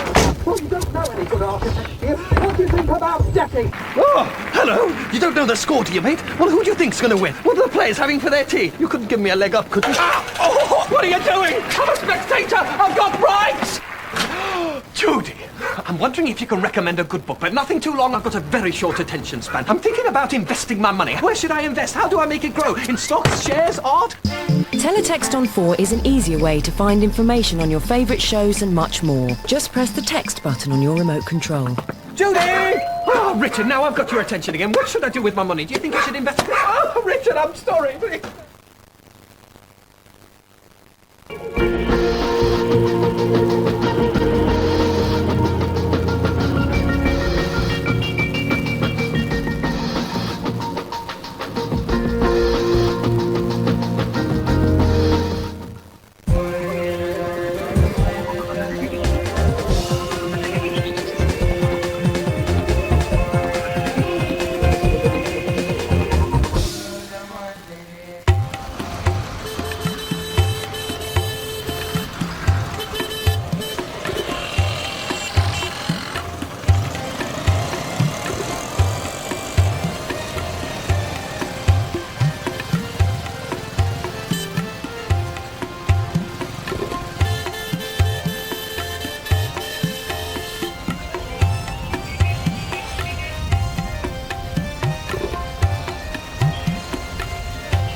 अच्छा हाँ हाँ आपकी तरफ किसी उस दिन हमारी meeting थी ना नहीं होता है कि अपने लोग के लिए तो करना जो हम कर रहे हो वो तुम कर रहे हो सबका एक ही मकसद है नहीं हम लोग अमन प्रतीक में इसलिए ज्वाइन हुए कि उसमें रहकर लोगों की सेवा कर सके I joined the group Path of Peace so that I could help our people.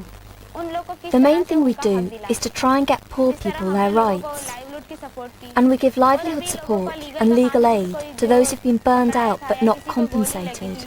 जिनका compensation नहीं मिला कैंप के अंदर Victims of the riots had problems getting food and housing compensation. By joining the Path of Peace, we thought we could help them get back on their feet. Josefa and I are Muslims, but as peace workers we visit communities of both religions which were damaged in the riots. The people who live in this area are Hindus, though Muslim communities were even harder hit.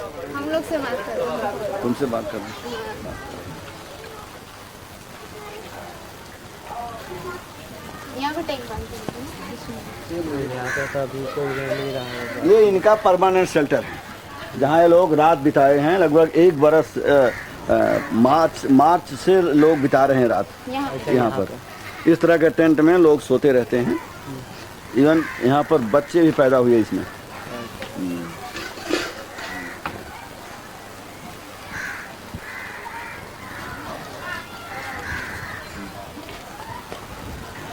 उसमें जो आए लोग attackers लोग आए कुछ लोगों ने मकान तोड़ा तो कुछ लोगों ने मंदिरों के यहाँ पर 11 मंदिर हैं 11 मंदिर हैं 11 मंदिर तोड़ डाले गए मंदिर तोड़ने के बाद चुनाराबास ये देवी पूजक हैं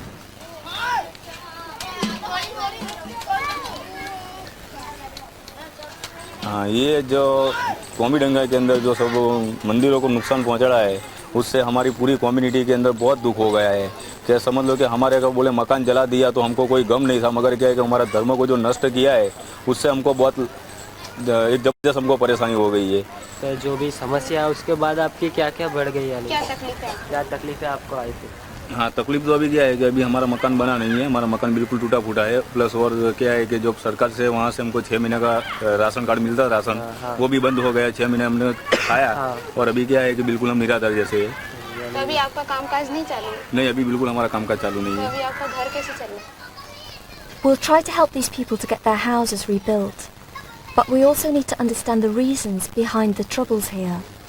ये तो लोग नेता राजनीति में I think the riots were caused by politics and politicians. They stir up hatred within people. If someone throws a stone, they'll say a Hindu threw it. Or if they're Hindus, they'll say it was a Muslim. And then the gap between the communities grows, and people start fighting. It's all stirred up by politics.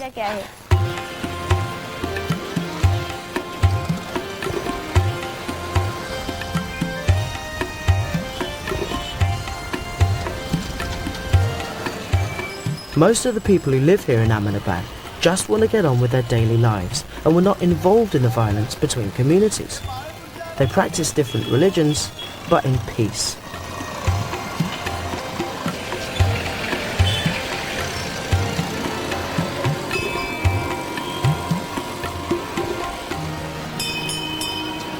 A majority of people in our city are Hindus, but about 1 in 5 of us are Muslims.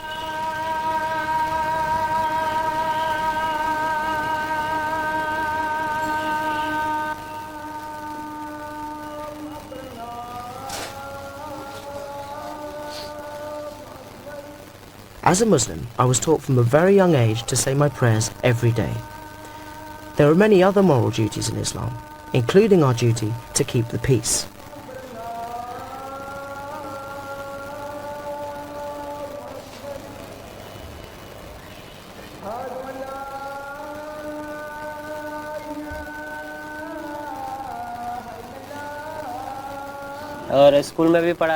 We were taught in school and the madrasa that no religion preaches hostility between peoples. We learned a line which goes like this: no religion preaches hatred between men. We are all Indians together, and our motherland is India. I always believed this. It really inspires me. It is our Islamic duty to keep the peace between people, whether they're Hindu, Muslim or any other religion. And we shouldn't fight with anybody and should respect our elders. That's what we're taught in our Islam.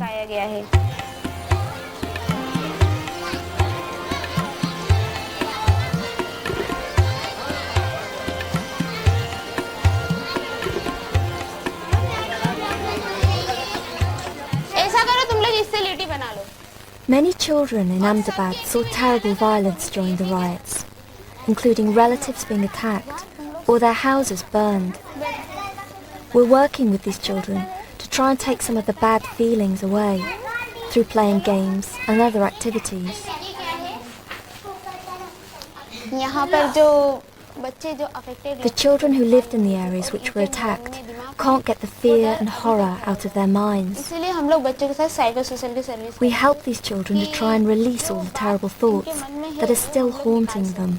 शुरू में जब हम लोग शुरुआत We get them to paint pictures, and most of the children paint burning houses. तो उससे एहसास होता था कि You could tell from the pictures that some children still feel angry and vindictive. बदले की भावना है उनके मन में उनको बताओगे किस तरह से यानी ये सब सलंग ये इधर है यानी सब सलंग ही हम संगात रहते अंदर थोड़े बहुत हिंदू भी हमारे आजू बाजू हिंदू है उन्होंने ये सब संगात लूट लिया तो मुझे बताओगे किस तरह से हुआ था और घर के अंदर घुस के सबने लूट के ना फिर उसके बाद जला दिया तोड़ दिया पतरे भी सब पतरे भी नहीं छोड़े बारी भी नहीं छोड़ी कुछ नहीं छोड़े नींद नहीं आती है नींद अच्छा नींद नहीं आती तो तुम क्या करते हो तो फिर यानी याद आते रहता है कि हमारा घर ऐसे जला था हम भाग गए थे ये सब हुआ था फिर उसके बाद फिर नींद आ जाती है तो पता नहीं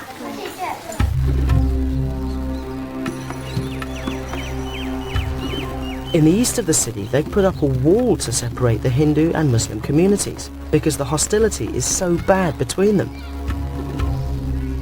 Sometimes it really seems people are becoming more divided and suspicious than ever.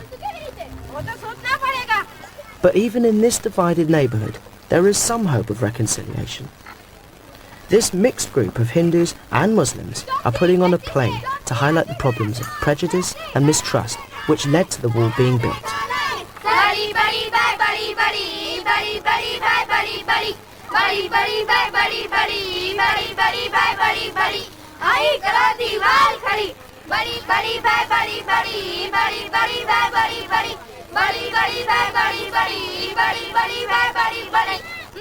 એ લોકો આપણા જેવા નથી वो लोग हमसे जुदा है એમના રંગઢંગ વિચિત્ર છે उनकी रहन सहन कुछ अलग है લોકો જ કઈ વિચિત્ર છે वो लोग दीवार की उस तरफ है या तो वो लोग नहीं रहेंगे तो हम लोग नहीं रहेंगे પણ વચ્ચે તો આ દીવાલ છે हम लड़ेंगे कैसे बीच में तो दीवार है तोड़ी रखो In the play, this division between communities only leads to more suspicion and violence, just like in the real riots.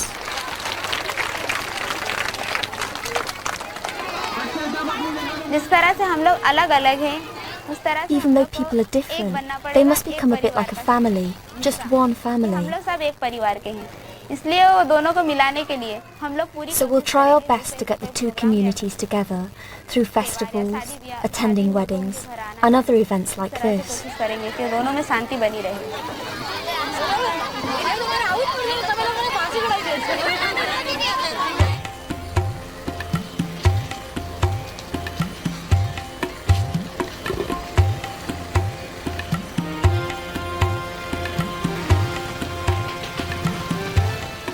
We heard about one community where Muslims and Hindus still live peacefully together and where all through the riots no troubles ever broke out. It's called Ram Rahim Nagar and it's become a model for other communities. So we wanted to find out more.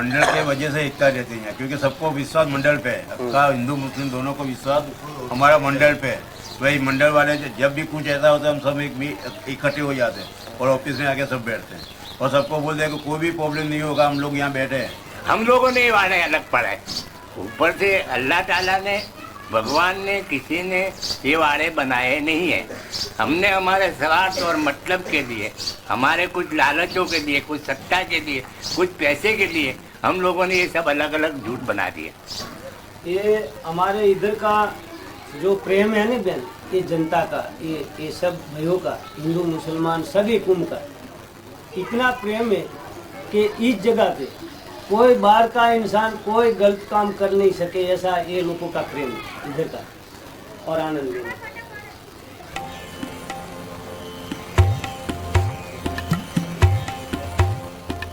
This community is a great example because it shows that the different religions can live in harmony. Even though people here don't have much money, there's a kind of brotherhood And they don't argue and fight over small things.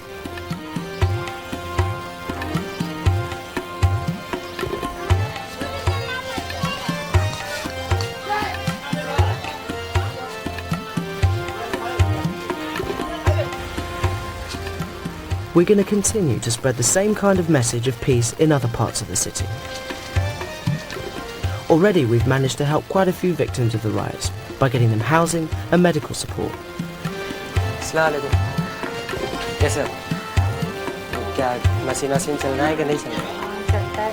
तो फिर मैं आऊँगा बाद में फिर से तो काम चालू दिख रहा है। हाँ ना परसों देखने आए। सलीम भाई को सलाम करना। जो अभी मेन जो हमारा काम है वो शांति दल। Now our main aim is to get people some economic benefits from peace, because we've supported them to go back to work and earn money. इतना सपोर्ट किया है कि लोग अपने काम धंधे पे चले गए। Basically, we're trying to help all the people here and work with them as one family. कोशिश की हमने। और हम लोग ने ऐसा बहुत सा I think we've had a lot of success here. And in future, if we have to do more work, we'll do it. We're very confident that we'll be able to bring the two communities closer together. हम दोनों लोग को मिला सकेंगे।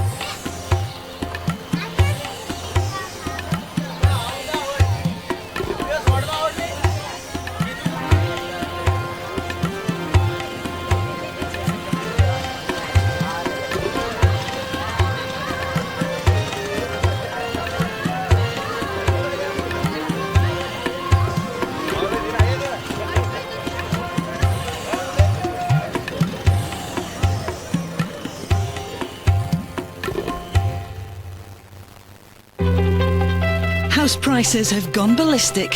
Help is needed. So we're trailblazing. Interest rates are on the up. We're biting off more than we can chew at the moment. Don't worry, Kirsty and Phil are back. I'm feeling very stripped. I'm not interested in what's going on in the seedier segments of your mind. Hunting for the perfect home. You just bought a house. Yes! Well done. Brand new Location starts with a first time buyer special next Tuesday at 8 on 4. Health advice for travellers. Essential reading for anyone travelling abroad.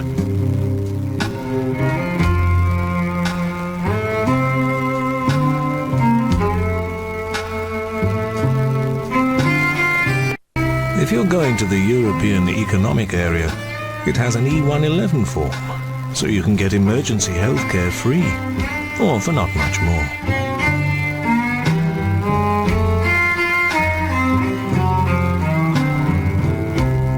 For those more exotic trips, find out what inoculations you'll need.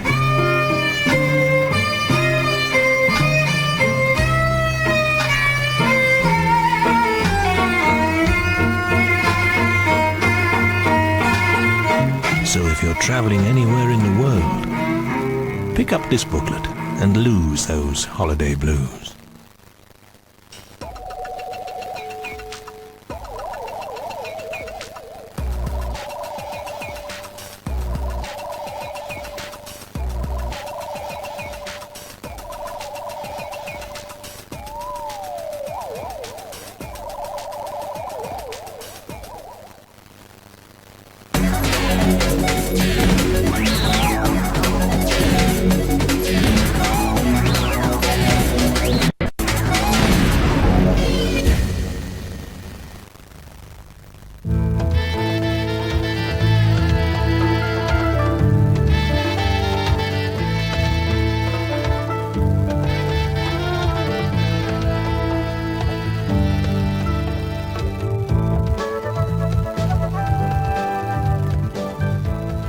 It's very easy to judge other people, isn't it? But when it comes to yourself, it's very hard to be quite as critical. Do bears live in the woods? And I should know. A long time ago, before I was king, I was on the other side. I was in the dock myself.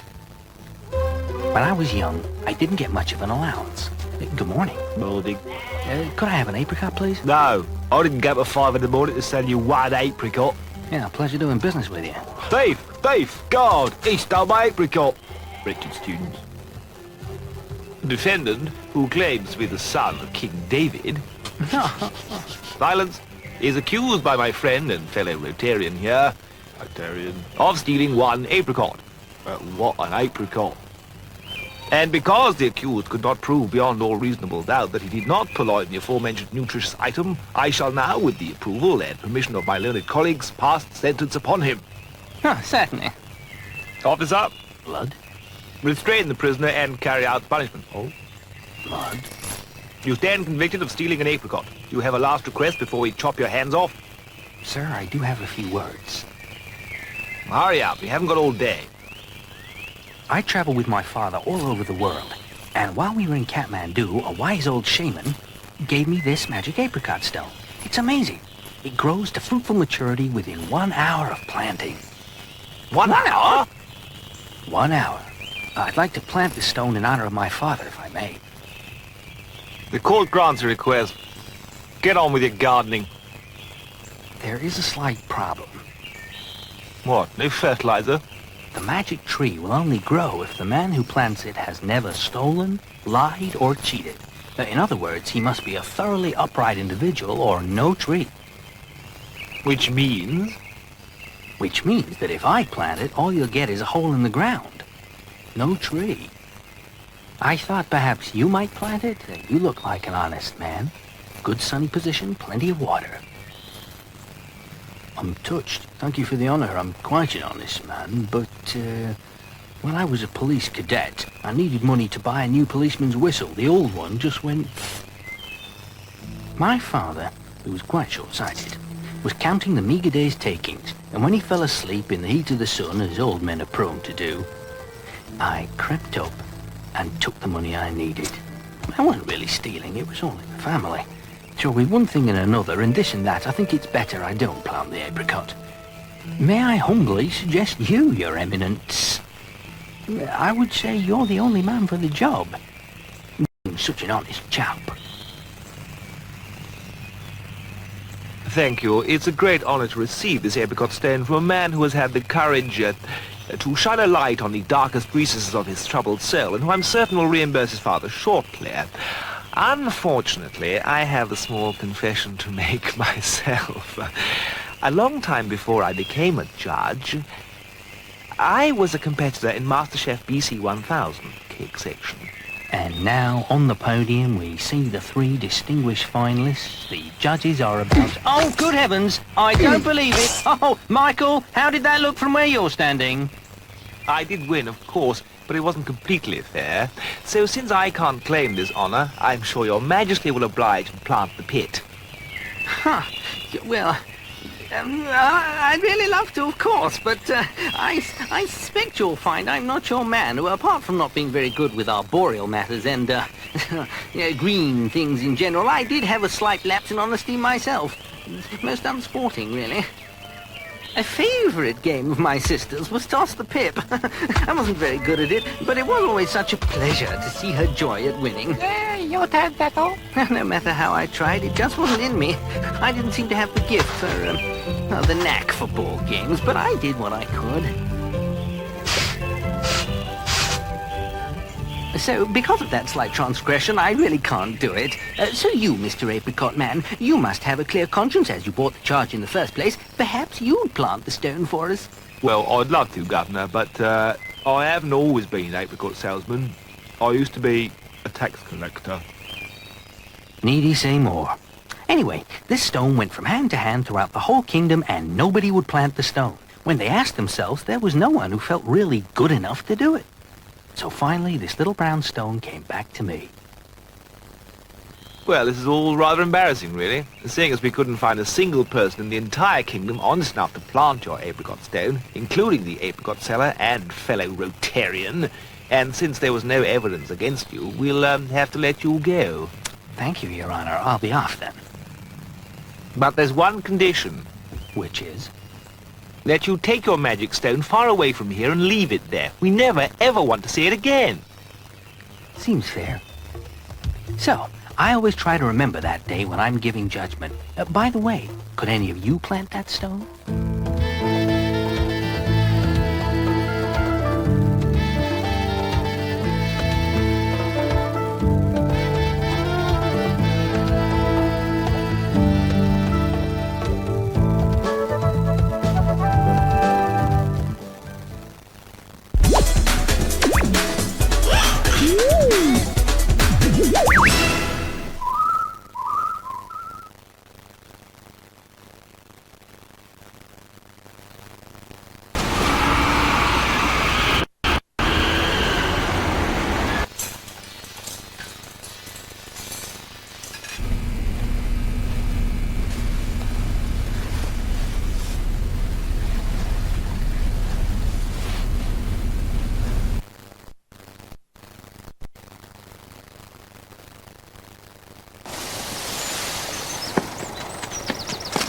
Hello. Now, come on, give me the inside track. What's your top tip for the 320 at Chepstow? I'm wondering if you can recommend a good book. Although nothing too long, I've only got a very short attention span. Well, what's the going? Is it soft? Good to soft? Well, I could do vitamin supplements. Which could you recommend? A, B, C, B1? How do you run wide or on the rails? Now, what about money? How do I invest my money and make it grow properly? Should I put it in stocks, in shares? Judy, where are you going? Judy! Teletext on 4 is an easier way to find information. Just press the text button on your remote control. Judy! Oh, Richard, now I've got your attention again. What should I do with my money? Do you think I should invest it? Oh, Richard, I'm sorry.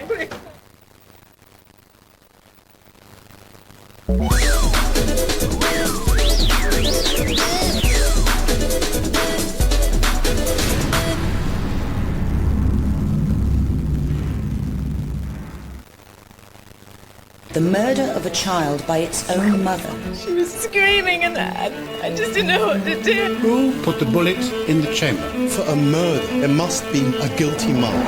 What happened on the morning of the 1st of January? This is a clear case of self-defense. And I said I'll do it! On the charge of murder. I will take this as far as it will go. Guilty or not guilty? Do you realise how serious the charges are against your husband? All rise. The Courtroom starts Monday at 4 on 4. You're watching 4 Breakfast on Wednesday morning with BBLB at 7:45 and the big guy at 8:15. All coming up after Friends.